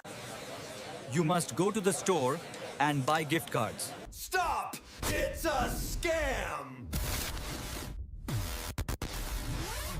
My uncle works at a hedge fund and gives me insider trading tips. Download this trading app. Stop! It's a scam! My bank suddenly needs my password, my PAN, and my first pet's social security number. Stop! It's a scam! This is urgent. You can't hang up. Get lost, scammer. It's your bank, message on your phone. Jared says pause, don't tap that alone. Spelling kinda shaky, logo looks strange. Why they in a hurry, what's the real game? Dave Cruz jumps in, check that URL. Little extra letter, rings like a bell. If they want your code, that's your front door key. Real ones never ask, just trust me. Scam awareness 101, we don't click quick, we don't just run. Stop, breathe, read it line by line. If it smells off, then hit decline. Scam awareness 101, learn the tricks, then tell someone. We keep each other safe, that's how it's done. Scam awareness. Scam awareness. 101. John gets a call, your grandkid's stuck. Voice sounds shaky, begging for bucks. Jared hits speaker, asks one more thing. What's their middle name? What's their first dog spring? Nigella's on email, congrats, you won. Prize looks fancy. Feast day. All right. We're back.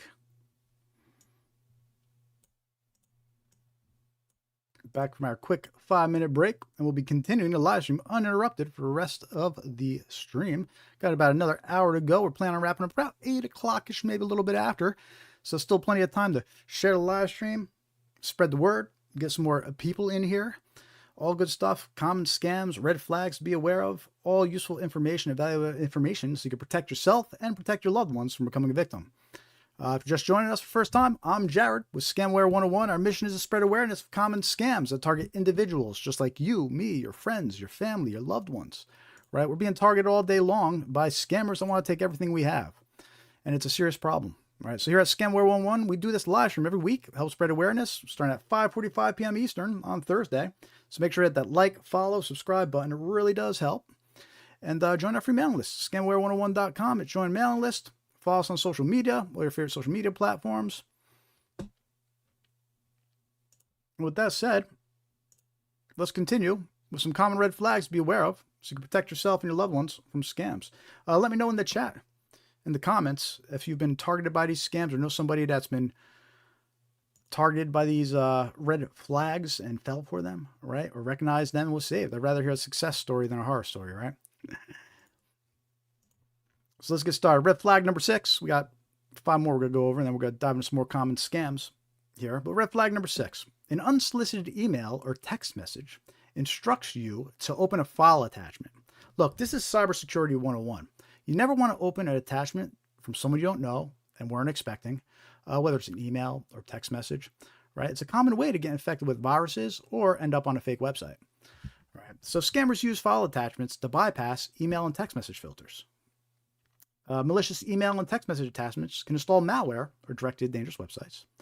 And if you don't know who sent the attachment or you weren't expecting it, don't open it, right? That's a rule of thumb, and you have to abide by it if you want to stay safe, right? And we see this red flag a lot with fake invoice scams. You get an email or text message that has a fake invoice attached to it, right? And then you open that invoice, it actually installs malware or directs you to a fake website. We see this in undeliverable package scams, where you get a text message, claims you have a package that's undeliverable, and to open an attachment. Again, it'll affect with the virus, direct you to a fake website. Unpaid road toll scams. There's a version of that scam earlier where you just get a text message that has an attachment to it, right? And then you open up the attachment, and it tries to direct you to a fake website, right? So don't fall for these scammers that try to bypass the filters by sending you an attachment, whether it's an email or text message. If you weren't expecting it, don't know who it's from, don't open it. That's cybersecurity 101. That is red flag number 6. Red flag number 7, you're dealing with a scammer.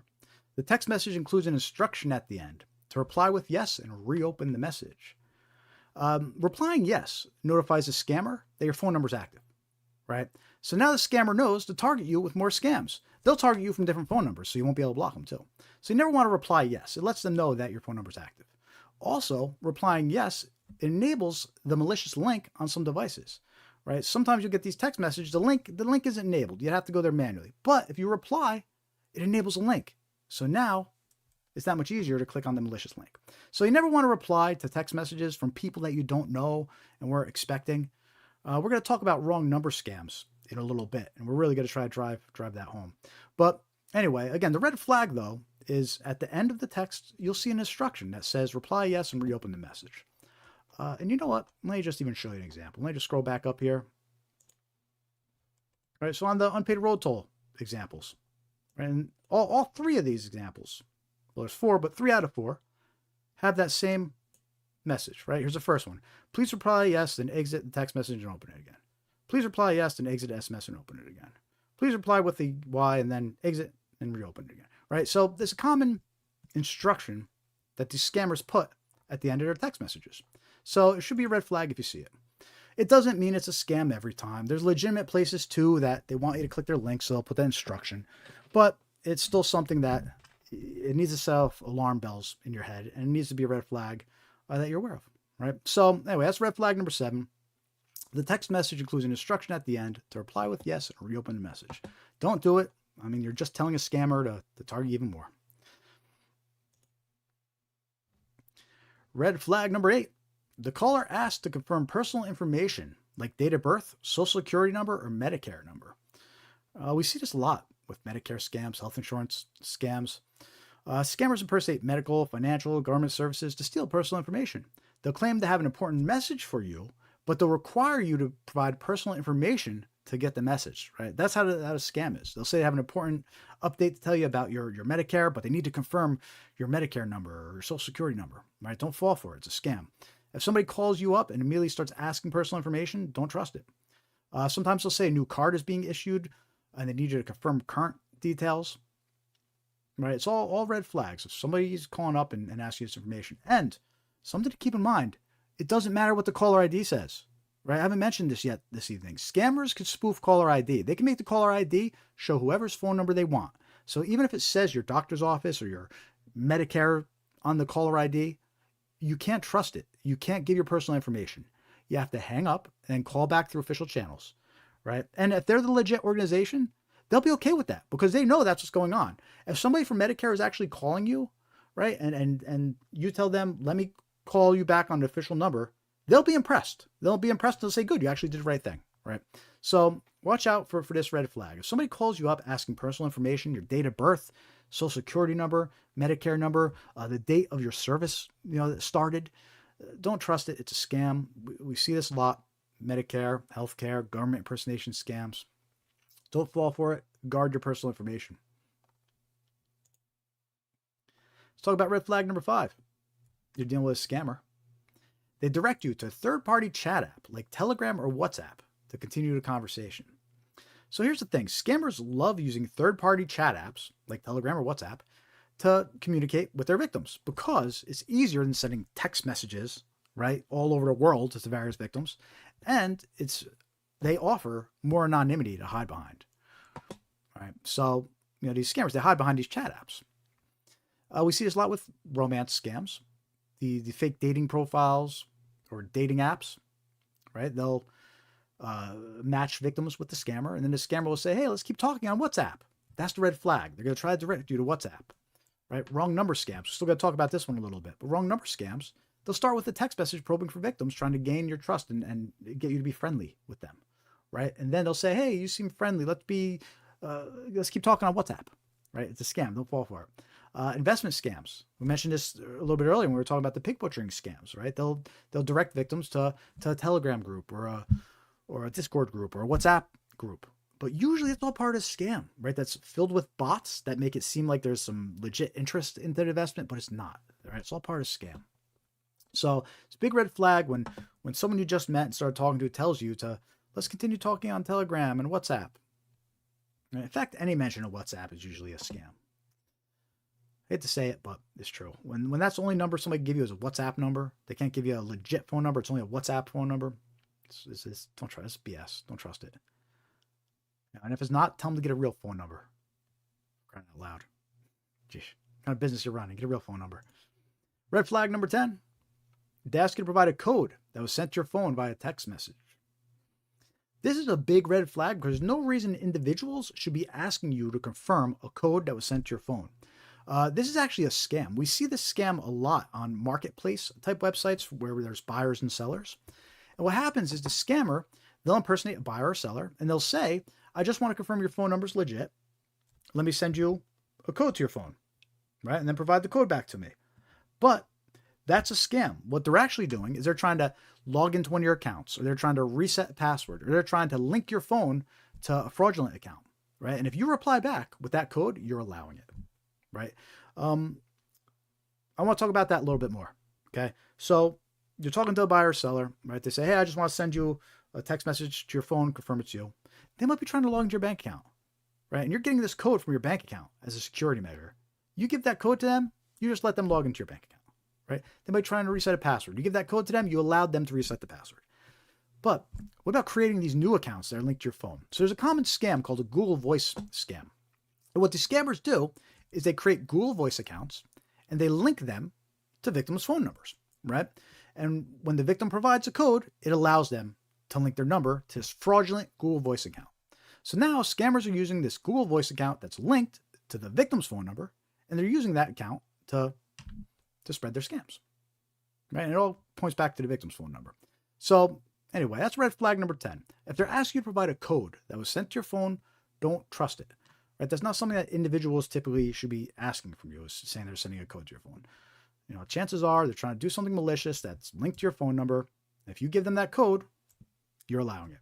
All right, so don't fall for that. That's red flag number 10. They ask you to provide a code that was sent to your phone via text. That's 10 red flags. You deal with a scammer, watch out for them. We have 2 videos about those red flags. You cover 5 in each.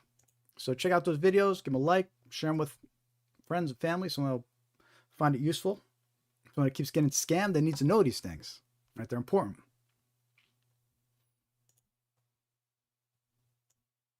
And now, we're going to continue on some more common scams.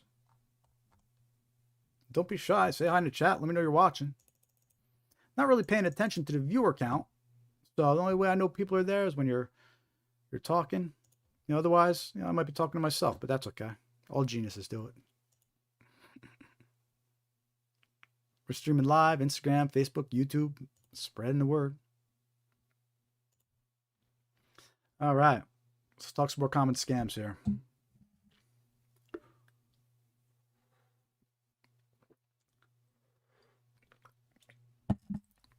Arrest warrant scams. This is a big one. A victim is contacted by a scammer impersonating law enforcement. The scammer claims an arrest warrant was issued, or is going to be issued, and fines must be paid to resolve it. The scammer then threatens the victim with arrest if fines aren't paid immediately. And look, that could be a scary situation, right? This is an excellent example of how scammers use fear to create urgency, right? Get a reaction from a victim. Right? Arrest warrant scams. When you think somebody's going to come knocking on your door and arrest you, yeah, you might be more likely to pay a $50 fee or whatever we're trying to get out of you. But keep in mind, it's not just the fee or whatever we're trying to get. They're trying to get your payment details, your personal information too, right? But actually, this type of scam, they're actually going to try to get a few $1,000s out of you, usually.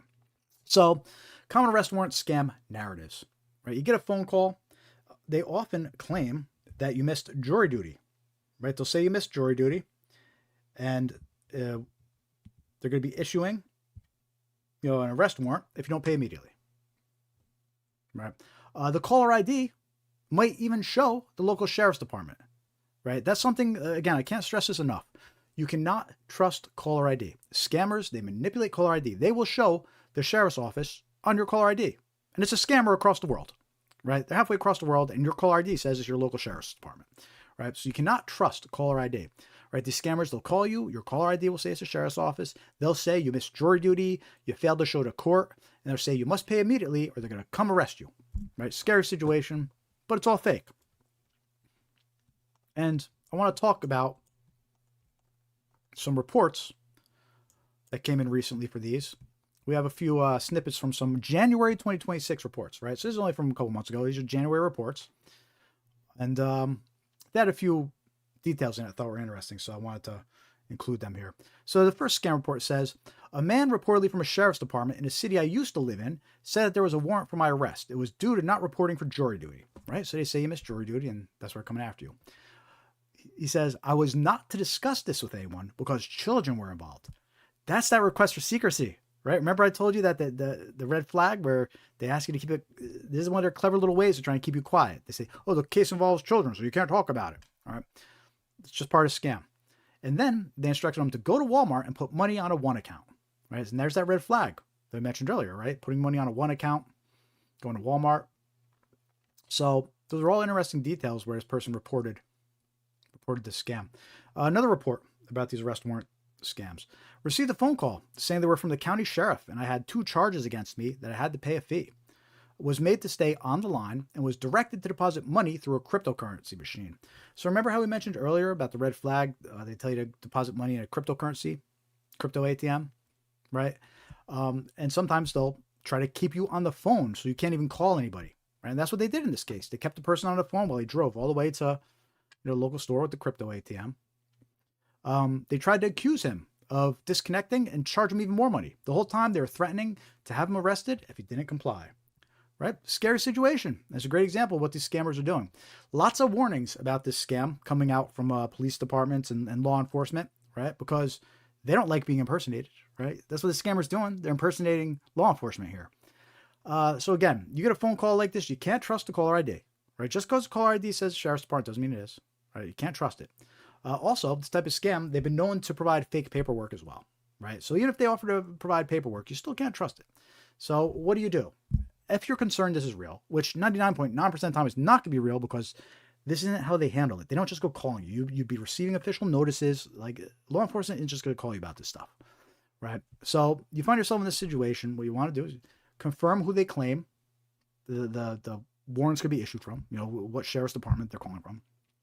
Hang up, look up the official contact information and call the sheriff's department directly, right? Don't trust what anybody on the phone said to you. You have to look it up and call directly if you're concerned that's real, right? But honestly, you probably just ignore it because if it's legit, you should be getting real notices in the mail, not random phone calls, right? So anyway, watch out for these arrest warrant scams. They're a big problem. They're going to try to take thousands of dollars from you. They're going to try to use fear to scare you. Don't fall for it. Big problem. This one's circulating a lot. It's a very common scam.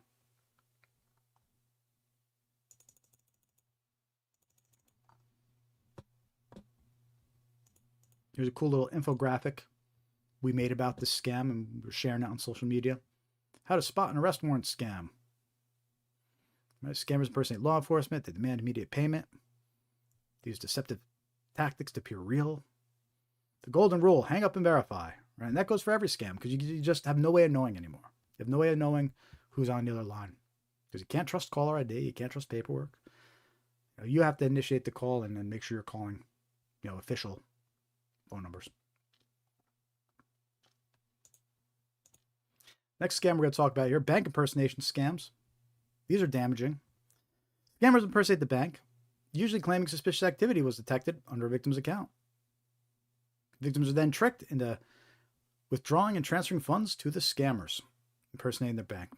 The caller ID might even display the bank's phone number, even though it's a scammer. And this is another one of those scenarios where we know the scammers, when they impersonate the bank, they'll make your caller ID show the bank's name and phone number, even though it's not. And it's very important to be aware of. If there's one thing to take away from this live stream, right? If there's one thing that if you weren't aware of it, and you hear it on this live stream, let it be that you cannot trust caller ID, right? Let it be known that scammers can manipulate caller ID, because unfortunately, so many people fall for these scams because they thought that they could trust caller ID. But let's talk about these bank impersonation scams a little bit more. So some common narratives that these scammers use: they'll claim suspicious activity or fraud is being investigated. They'll claim you must secure your account by transferring money, right? That's a common narrative. A bank will never ask you to transfer money to secure your account, all right? Sometimes they'll tell you illegal activity was detected, right, to scare you, and that they're going to hold you responsible. Sometimes they'll say guns or drugs were purchased, right, under your account. It's all part of their narrative to try and scare you, and to make you think that somebody's got access to your account, right? And this example we have on a screen here, this is a text message example of a bank impersonation scam. This one impersonates TD Bank. It says, verified TD Bank card activity. Did you attempt a transaction for $250 at Walgreens? Reply yes if recognized or no if not. And the idea is you didn't make the transaction, so they want you to reply no, right? Then when you reply, they're going to try to get you on the phone. They're going to impersonate your bank, and they're going to go into their whole scam narrative, right? Now, what's interesting about this text message example of a scam, the person who provided it, there's actually a story that goes along with it, right? Before they received this text message, right, they also received a phone call. And the caller ID, it showed TD Bank on the phone, right? They didn't answer, but it showed TD Bank on the caller ID. They didn't answer the phone, and immediately after, they get this text message. So the reason I'm sharing that with you is I want you to recognize the persistence of scammers, right? They'll try calling you first. If you don't answer, they'll send you a text message, right? They will be persistent. Don't let the persistence fool you into thinking it's legit, okay? So again, these bank impersonation scams, phone calls, text messages, emails. These are those scams where they're using all sorts of tactics to try and to scam you. I'm getting a call right now from a number I don't recognize. Maybe it's a scam. Let's have some fun here. Hello. Hey, Jared. Depends who's calling. My name is Bruce. I'm calling you with the Knowledge Academy for the PHP training and certification. No, I'm not interested. Thank you. That was just a spam call, not a scam call. I was hoping it was a scam call because that would have been cool, but it was just a advertisement. Anyway, by the way, that's how you handle it when people not interested. Thank you. Click. So these bank impersonation scams. Here's a victim's story. I'm bummed out that wasn't a scam. That would have been cool to do a quick live scam. Oh well. So victim's story. She said, I feel so stupid. This young Connecticut woman had her bank account drained by scammers after answering trusted Wells Fargo number. How to spot and avoid similar schemes. Right, and it says her trouble began when she saw a familiar number on her caller ID. She got a call from a Wells Fargo number saying she had fraudulent activity on her account and that a random person was being sent money with Zelle. They told her to secure her bank account by sending money that would go back to her account right after. Right? The whole reason she fell for this scam was because she saw Wells Fargo on her caller ID, right? And she thought she could trust it. And many people, this is a common thread when you hear these victims' stories, right? They thought they could trust it. They thought it was their bank because caller ID said it was, right? So again, I can't stress enough how important it is not to trust caller ID. Anybody claiming to be from your bank, right? You have to hang up. You have to hang up and verify through official channels. And luckily, so when it comes to these bank impersonation scams, this one's easy. So all you have to do, regardless, no matter what, right?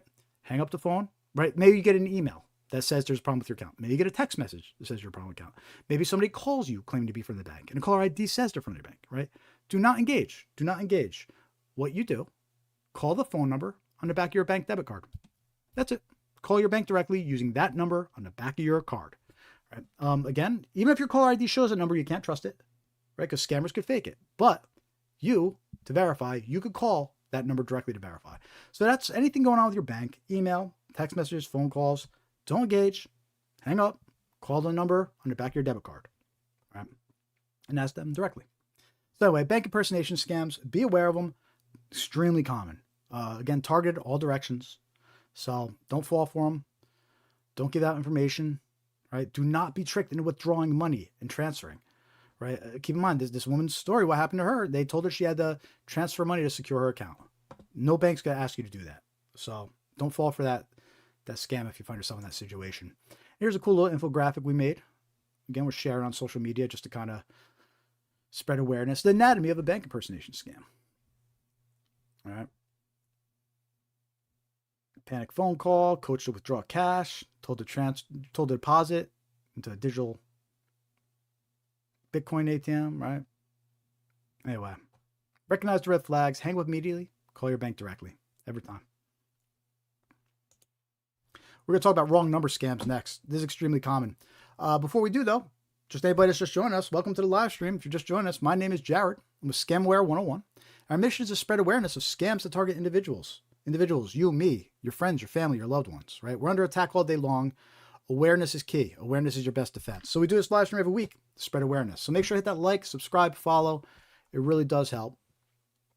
All right. We're going to be streaming until about 8 o'clock, probably a little after 8 o'clock we'll be streaming to probably. Actually, we'll probably go over maybe like 8:15ish. We'll see. But still lots of good stuff. So this next scam we're going to talk about, wrong number scams. These are extremely dangerous. This is one of those examples where it's a long-term scam, right? And it starts with something as simple as a wrong number, right? But then they try to befriend you. They ask you to keep talking on WhatsApp. They spend a week gaining your trust. And then, just like the social media scams I was showing earlier that we opened up this live stream with, right? These wrong number scams, they gain your trust after a week. And that's when they hit you with the investment scam, the pig butchering scam, the romance scam, right? After gaining your trust. That's what's so dangerous about these wrong number scams. Something as innocent seeming as I had the wrong number could evolve into someone losing hundreds and thousands of dollars, right? To an investment scam like this. So wrong number scams, what are they? Scammers reach new victims by sending text messages to random phone numbers. When someone replies wrong number, the scammer attempts to continue the conversation and build a trust with them. As trust is gained, this type of scam evolves into a romance or pig butchering scam that ultimately steals money from the trusting victim, right? And what's dangerous about this scam, it can start with any random message, right? The message could say, "Hey, Anna, I'm Josie," or "Excuse me, is this Emma?" Or "Have a cup of coffee together sometime," right? Because the idea is you get this message, you're not supposed to know who it is. They want you to reply. They want you to say, "Who is this?" Or "You have the wrong number," right? Because once you reply, first of all, they know you have an active phone number. They know to target you with more scams, right? So first of all, even to reply and say wrong number, now they know they could target you with more scams, right?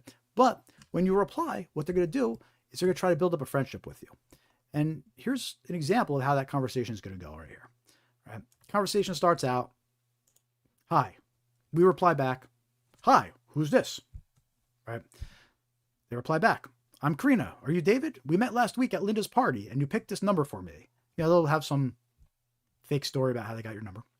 But we reply back, "Hi, sorry, you have the wrong number." "Oh my gosh, I checked and found out I entered the wrong area code. I hope this doesn't bother you." "That's okay, no problem." Right? So really, there's multiple times now that this conversation should have ended. When I said it was a wrong number, it should have ended at that point. They replied, when I said "that's okay, no problem," it should have ended at that point. Right? If this was really a wrong number, the conversation should have ended. But because it's a scam, they're going to keep going. They say, "Thank you very much. You're a very friendly and polite person. I hope we can be friends. Nice to meet you. My name is Karina. What can I call you?" Right? They're going to start prying. They're going to start saying, "What's your name?" They're going to start saying, "Where are you located?" They're going to ask your age. They're going to try to find out information about you. And this is all to determine the best scam, right? Should they hit you with a romance scam? Should they hit you with an investment scam? And so right now they're gaining information. So when it comes to these wrong number scams, you don't want to reply. You never want to reply. And sadly, even if it seems like it could be a legit wrong number, you still shouldn't reply, right? You shouldn't even reply, just let the person's wrong number, because unfortunately, most of the time, it is going to be a scam. It's going to be a scam where they're just trying to, at minimum, see if your number's active because you replied.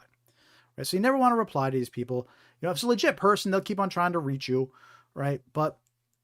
Or if it's a legit wrong number, they'll realize that it's a wrong number.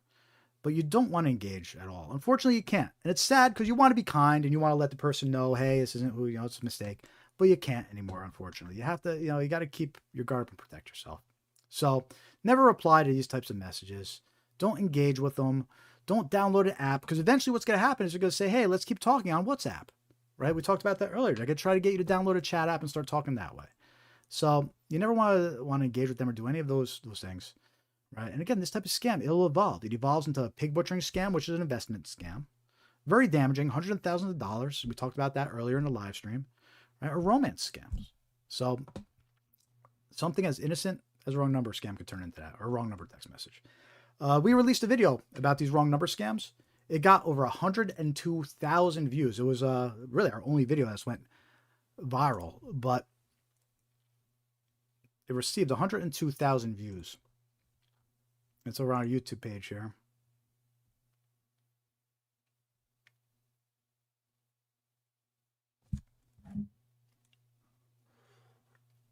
If it ever loads.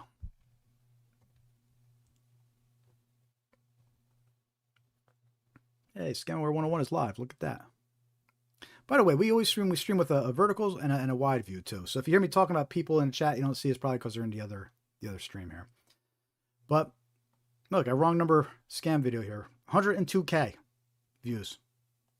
It posted about a year ago. So that's our most popular video. You know, all these other videos, you know, we're lucky to get a couple thousand views. But 102,000 views on the wrong number scam. So very common scam. And in the comments, you know, people were confirming they received the exact same text messages, the exact same fake pictures, you know, people are sending. Let me show you one other example of a romance scam here.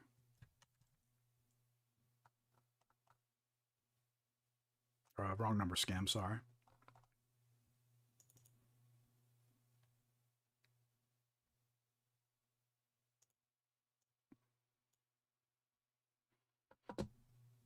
Right, so this is an example of another wrong number scam. They'll attach a picture to try and, you know, they're trying to incentivize you to reply back, right? Some person gets this message, they think it's a lucky day. Some lonely person, oh wow, right? So you get a text message, hi Byron, I'm Jane, and then they include a picture. So that comes in at 1:58 p.m. Now, I didn't reply back. I know it's a scam, right? Afterwards, I wish I did. I was going to reply back. I should have used that as an example. I didn't think of it at the time. But 4 hours go past, right? The initial message comes in at 1:58. 4 hours go past. I get a follow-up message. Have you gotten the pictures I sent? At 5:58 p.m. on the dot. 4 hours on the dot. So the reason I share this example with you is for a few reasons. One, maybe people will see the picture in the preview and join the live stream. So I'm kind of baiting people to join, you know. But two, this is a bot. This isn't even a person sending these messages. And the evidence of that is that 4 hours on the dot is sent a follow-up message, right? This is a bot. It's programmed to send this message and this picture to hundreds and thousands of people. And when they don't reply, it sends a follow-up 4 hours later saying, have you gotten the pictures I sent? Right? It's a bot. It's programmed to do this. It'll then go into asking questions if you reply. What's your name? How old are you? Blah, blah, blah. That's all a bot. And once it gathers that information, eventually it gets handed off to a real scammer.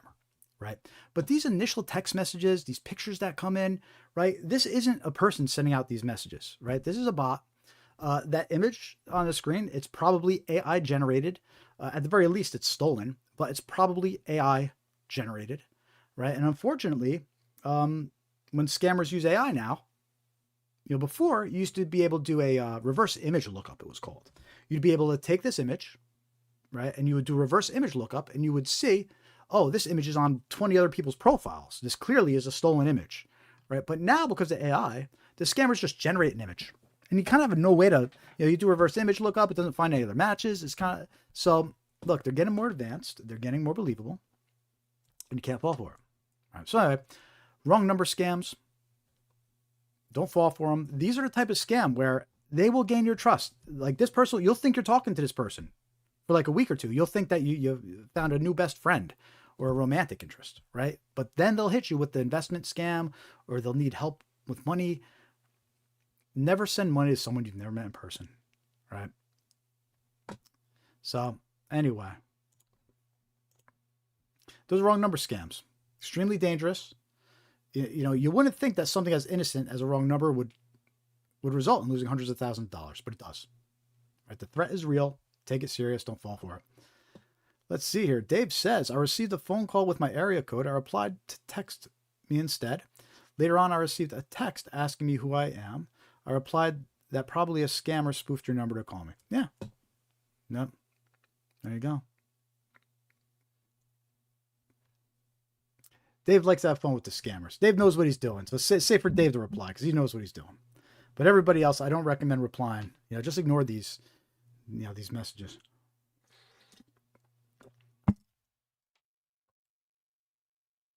So anyway, that's a wrong number scam. Watch out for them. They're a big problem. This next scam we're going to talk about, faith-based leader impersonation scams.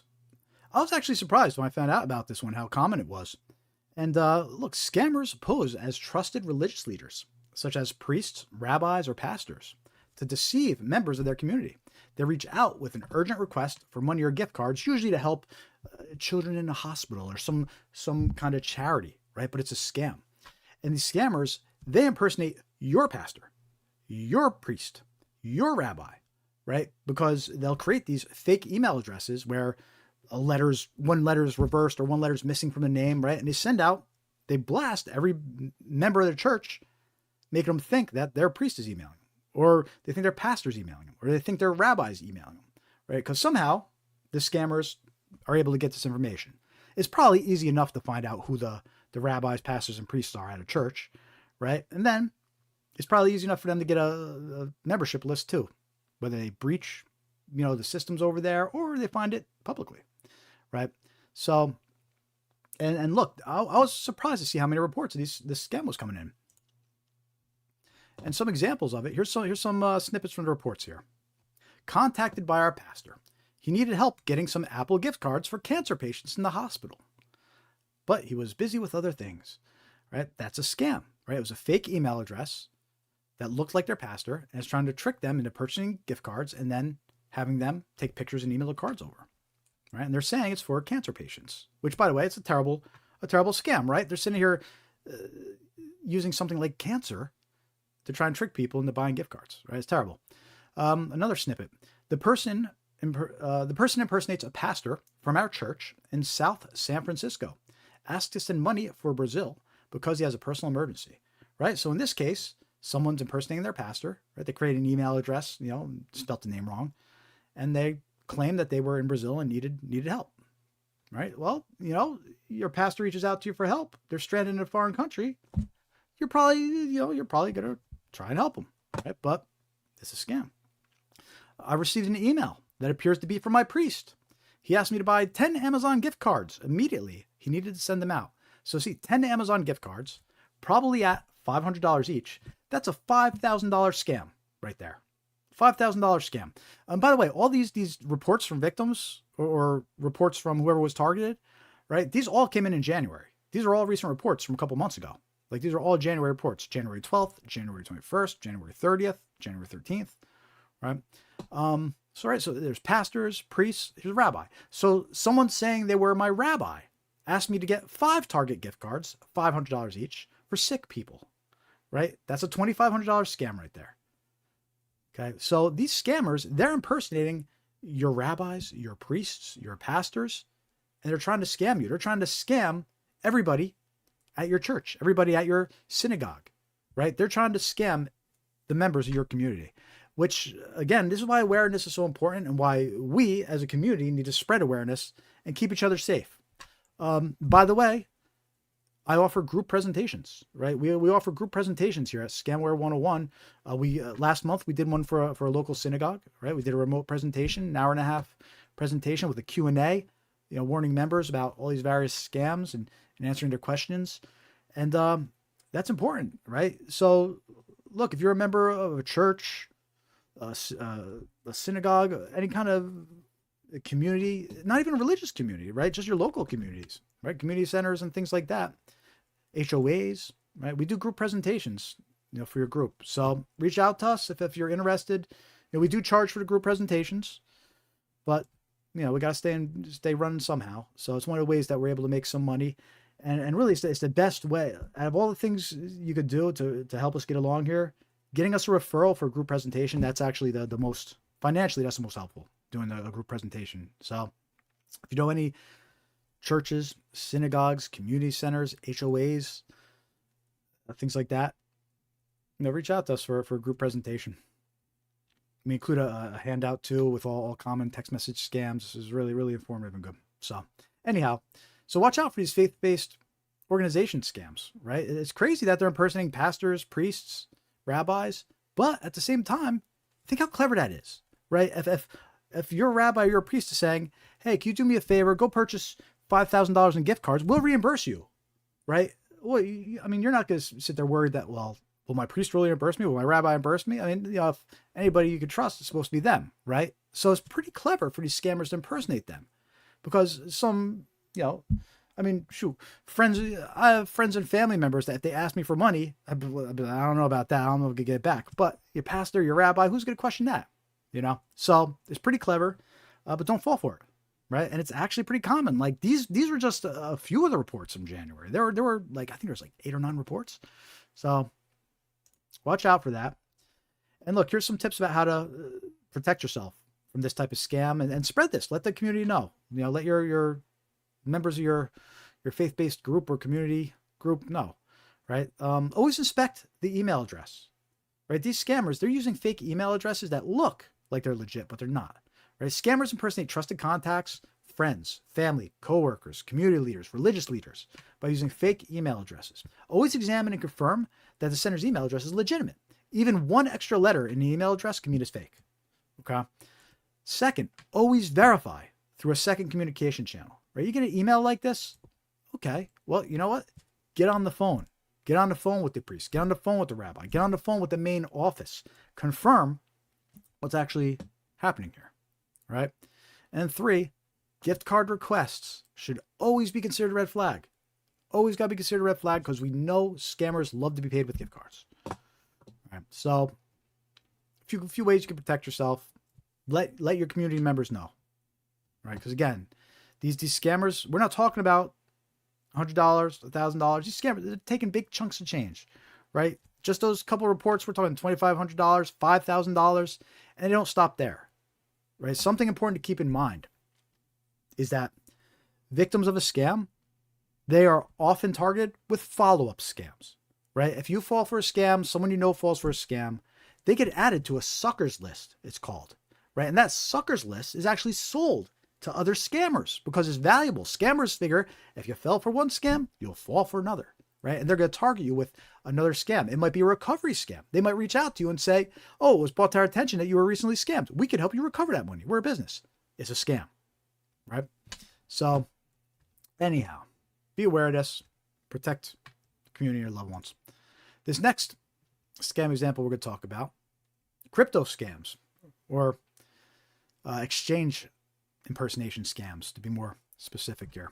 So I have 2 examples I'm actually going to share with you here, 2 phone call examples. Again, this type of scam, though, we're being targeted. Text message, emails, phone calls. So just because I'm sharing phone call examples, you still have to have your guard up for all the other types too. But I'm going to share 2 examples here with you. The first one impersonates Coinbase, a very popular Bitcoin and crypto exchange. Right? And the second one impersonates Gemini, another very popular crypto exchange. Right? The first one I'm going to play for you is an actual phone call where I was talking to the scammer for a little bit. And the second one is just a voicemail that was left. But these are very similar to how bank impersonation scams work, right? They reach out to you, they impersonate the bank. In this case, they're impersonating a crypto exchange, right? And they try to say there's suspicious activity. And so it's a very similar scam. So let's take a listen to these examples here. Here's the first one that impersonates Coinbase. This is about your crypto accounts or Coinbase, your digital asset platform account. Yeah, sure. What's going on? Well, sir, with our file, there is a registered Coinbase account under your information, and we have your request that there's a request of changing your primary email address from this account. So we are calling you for the verification whether are you the one who authorizing this request to change your email or not. No, that wasn't me. Okay. So when was the last time you were active to your Coinbase account? Do you remember that? I mean, I'm not sure. Can't you tell from over there?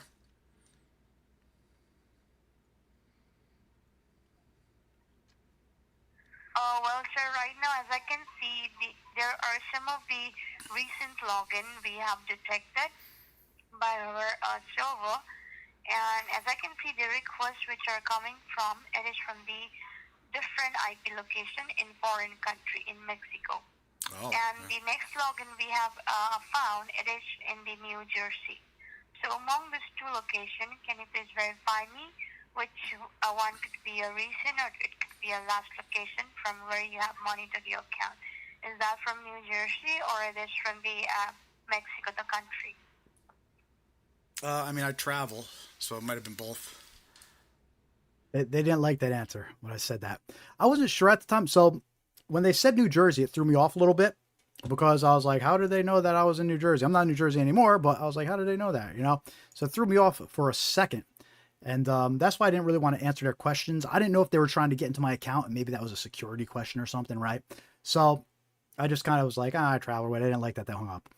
But after the fact, Dave actually pointed out, you know, after the fact, they probably, my phone number is New Jersey phone number, right? So they probably just said that because of the area code on the phone number, right? They're scammers. They're clever.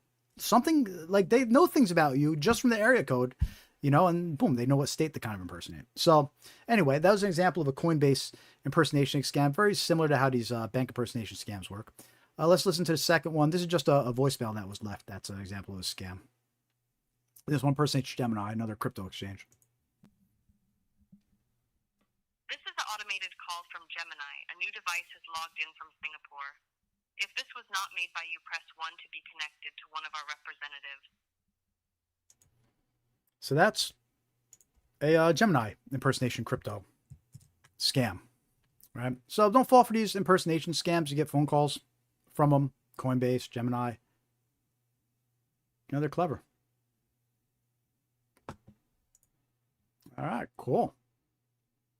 So that's all the scam examples that we have on the list for this evening, but we're not done yet, so don't go anywhere yet. We're going to spend the last 15 minutes or so of this live stream checking out some of the recent reports on the ARP Scam Tracker website. And this is actually one of my favorite portions of the live stream because we get to see in real time, you know, what reports are coming in, what scams are starting to trend.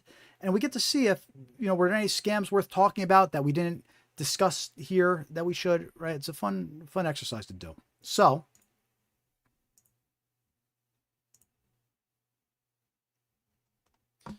let's get that website up. Oh, and by the way, if you're just joining, make sure to hit that like button, subscribe, follow. Really does help. Help support Scamware 101. Check out our merch store.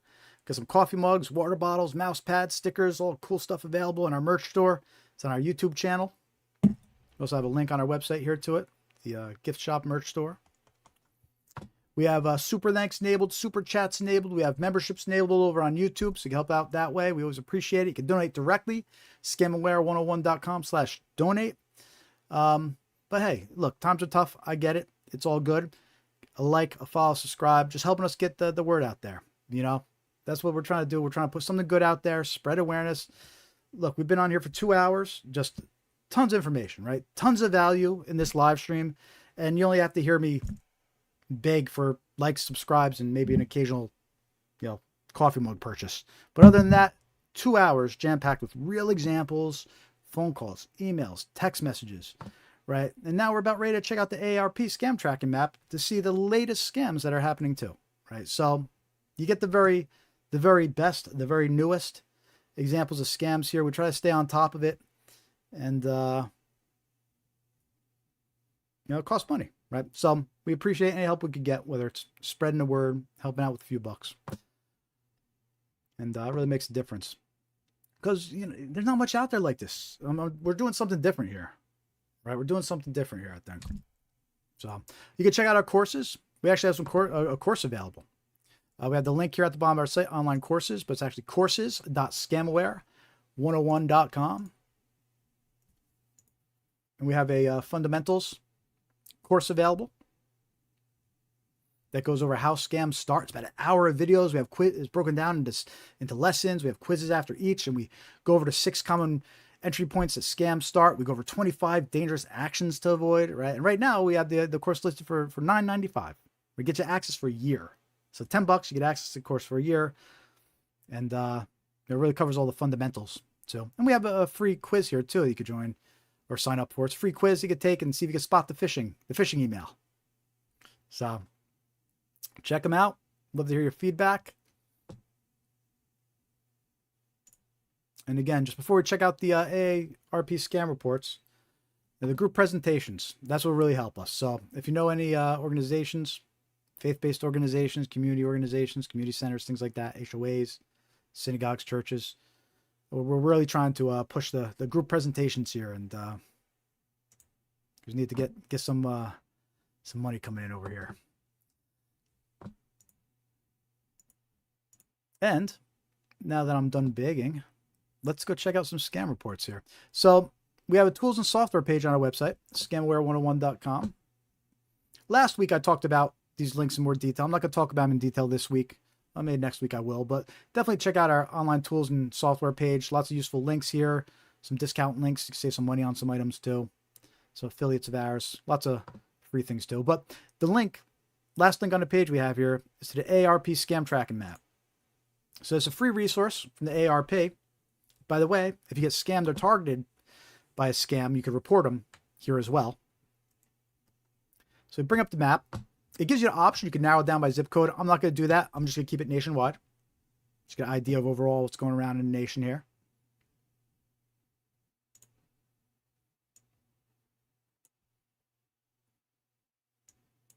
And you see, here's all the scams. And the most recent ones are from yesterday.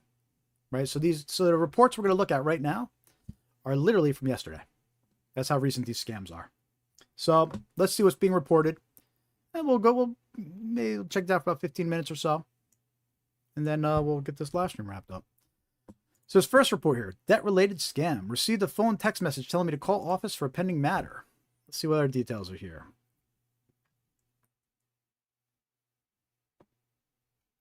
Called number, gave their law firm name, could not catch it. Said I owed $20,000 to Bank of America credit card.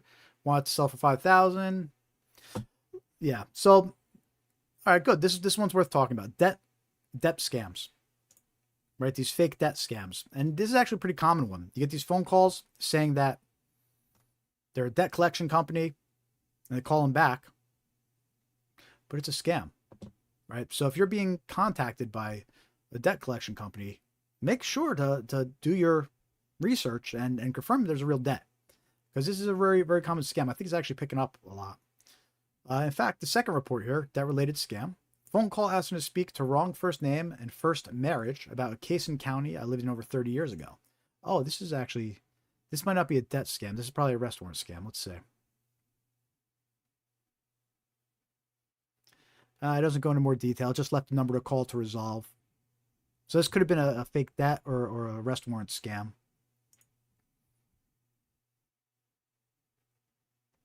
Right, and those are phone calls.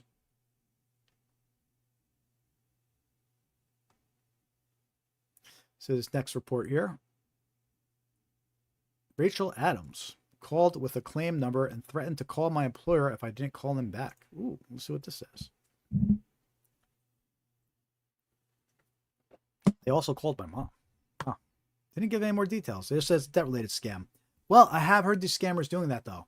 They will call you, and then they'll actually call your family members just to try and create more. Like, next thing you know, you have your mother or your aunt thinking that you owe $20,000 in debt, and then they're getting on your case about it. Like, so yes, scammers do that. They reach out to your family, and so don't fall for it. So look at that. That was the first three. The first three reports were debt scams, fake scams, phone calls, right? These fake debts. It's a problem. Don't fall for them. I actually get these calls too. They're BS. These and the loan approval scams. I get text messages all day about loans I was approved for, right? And the amount always changes. So watch out for these debt-related scams. Let's see what this next one is. Business imposter scam. My phone rang, caller ID identified. Did not recognize the number, so I went to voicemail. All right, let's see what the details say.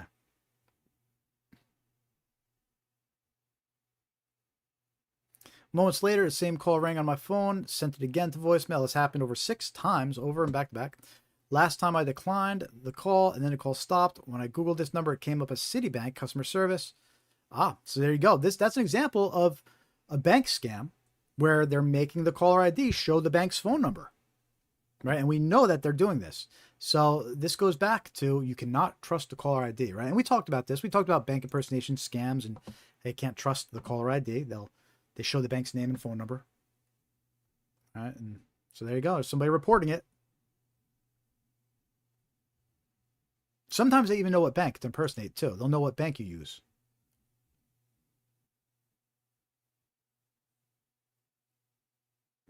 This email, family imposter scam. What is this? Actually, I shouldn't laugh. This actually seems a little serious. Let's say. The email keeps sending porn pics. Family imposter scams. He didn't give too much details, but that sounds like a blackmail extortion scam. Unfortunately, I can't talk about those too much. I think I'm going to get booted or disconnected or whatever if I mention some of that stuff, because it starts basically what these scammers are doing.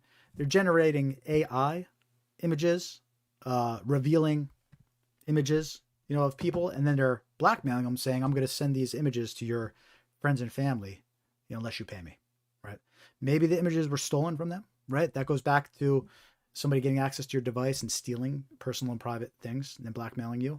But because of AI, a lot of them, they just generate fake images now, right? And then they threaten you, look, I'm going to send everybody's naked pictures of you. So unfortunately, it's a scam. Don't fall for it. Be aware of it. Pretty sleazy.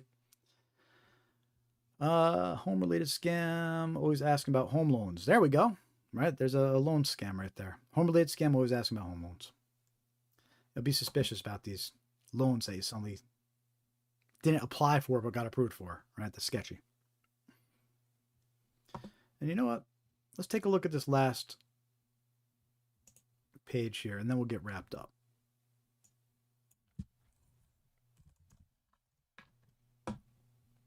Debt-related scam, received a voicemail, late stage, something, need to call her back, right? Wow, so lots of debt-related reports coming in. Watch out for these fake debt scams. Government imposter scam. The text said that I exceeded the speeding limit in a work zone. It gave a circuit court judge name for the Oh, that's interesting. So we've been seeing a lot of unpaid road tolls and parking violations scams, but this one's interesting because it says that they exceeded the speed limit in a work zone.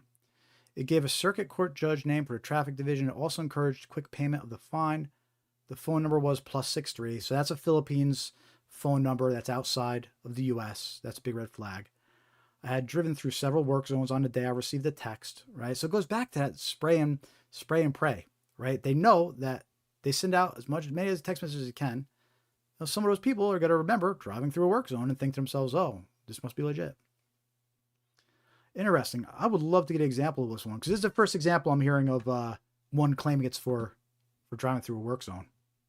Interesting. Oh, there you go. Watch out for that one. It's another variation of these unpaid road toll, fake traffic ticket scams.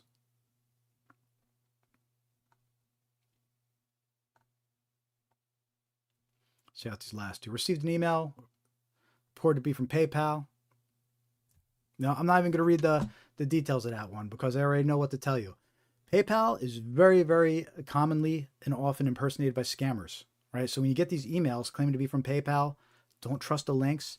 Don't trust the phone numbers, right? A lot of these fake order scams and fake charge scams, they impersonate PayPal. You get an email that says you sent money to somebody with PayPal, right? And if this wasn't you, call this number. Well, you think, I didn't send any money with PayPal. Let me call this number. You think you're calling PayPal, you're calling a scammer, right? So you get an email claiming to be from PayPal. Don't trust the phone numbers. Don't trust the links. If you're concerned it's real, go look up the official PayPal number. Make sure you're actually on the PayPal website. Look up the official number and deal with the real PayPal support if you're concerned it's real. But you cannot trust any emails that have phone numbers or links that claim to be from PayPal. They're very commonly impersonated, and that's what this person is warning us about over here in this report.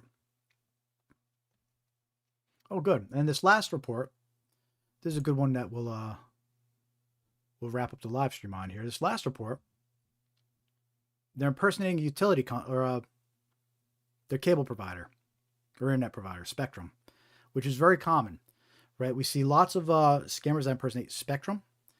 We see them impersonate all cable providers and phone providers, T-Mobile, Verizon, Xfinity. Very common for different service providers like that to be impersonated. Power companies, utility companies, right?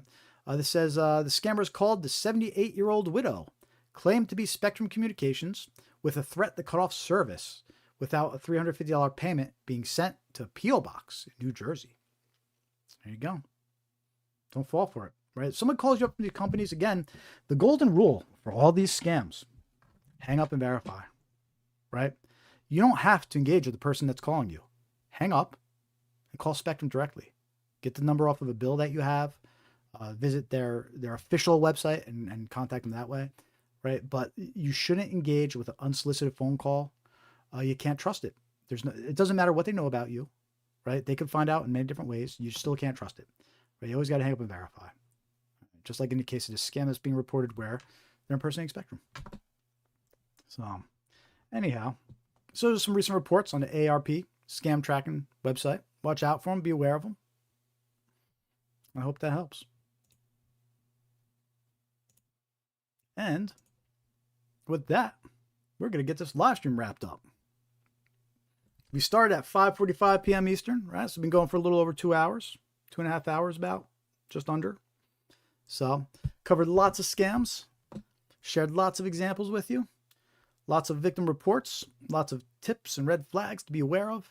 And look, these are all active scams. They're all active. All the examples I showed you, they're recent examples, right? The reports we just looked at on ARP are literally from yesterday.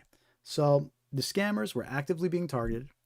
It's very hard, if not impossible, to retrieve your funds after you've been scammed, right? So again, awareness is key. Being aware of these scams, being able to spot these scams, that's how you got to protect yourself, right?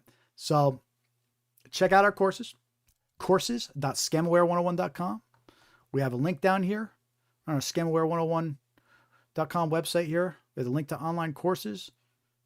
Check it out. $10 for the fundamentals course. It covers everything and more, you know, as far as how they attempt to reach you and dangerous actions to avoid.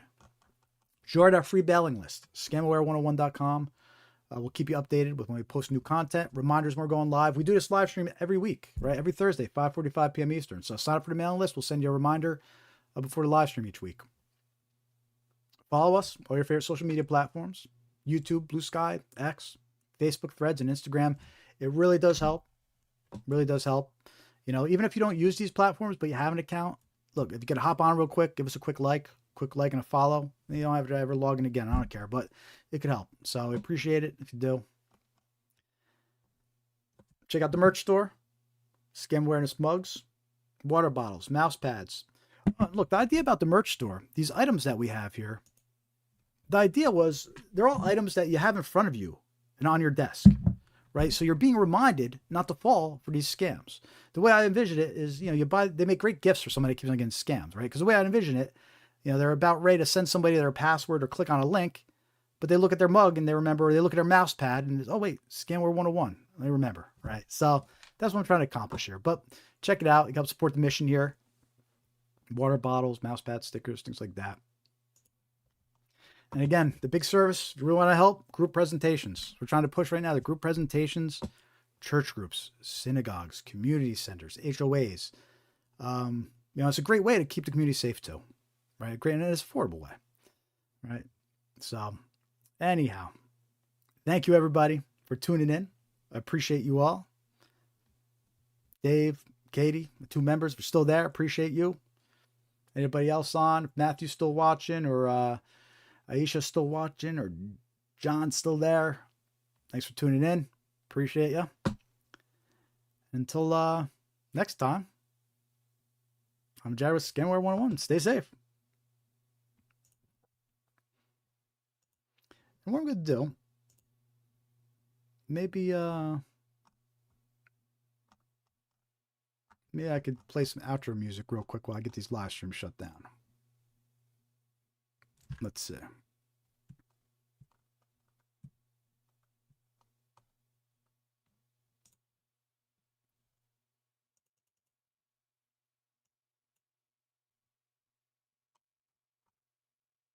we go.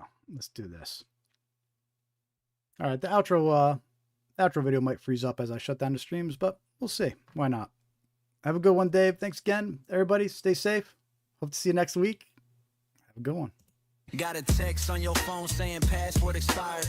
Link look weird, but your thumb feel wired. They fishing for the keys to your whole damn life. One tap, now they swimming in your bank late night. Dear customer, copy paste same line. Spelled your name wrong, can't even fake the design. Buzz in your pocket, yo, click for the check, click for the virus, click, lose respect. Scamaware 101, Jared, break it down. If it sound too sweet, better turn it around. Easy cash, fast love, miracle in cash. Hit the lead, not the link, we ain't falling for that. Scamaware 101, say it with your chest. Call them out, block the number, treat it like a test. If your gut say run, then you follow that drum. Scamaware, class has begun. You must go to the store and buy gift cards. Stop! It's a scam! My uncle works at a hedge fund and gives me insider trading tips. Download this trading app. Stop! It's a scam! My bank suddenly needs my password, my PIN, and my first pet's social security number. Stop! It's a scam! This is urgent. You can't hang up. Get lost, scammer. They slide in your DMs, hey friend, long time. Photo look perfect, but the grammar ain't right. Click this link, your package on hold, but you never ordered. That story feel old. They rush you, they push you, act fast, don't wait. Soon as there's pressure, you step on the brakes.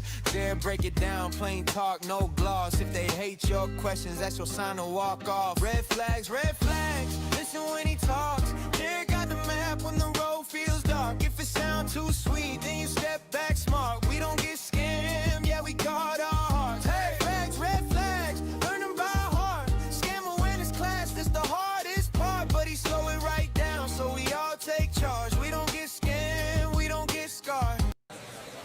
You must go to the store and buy gift cards. Stop!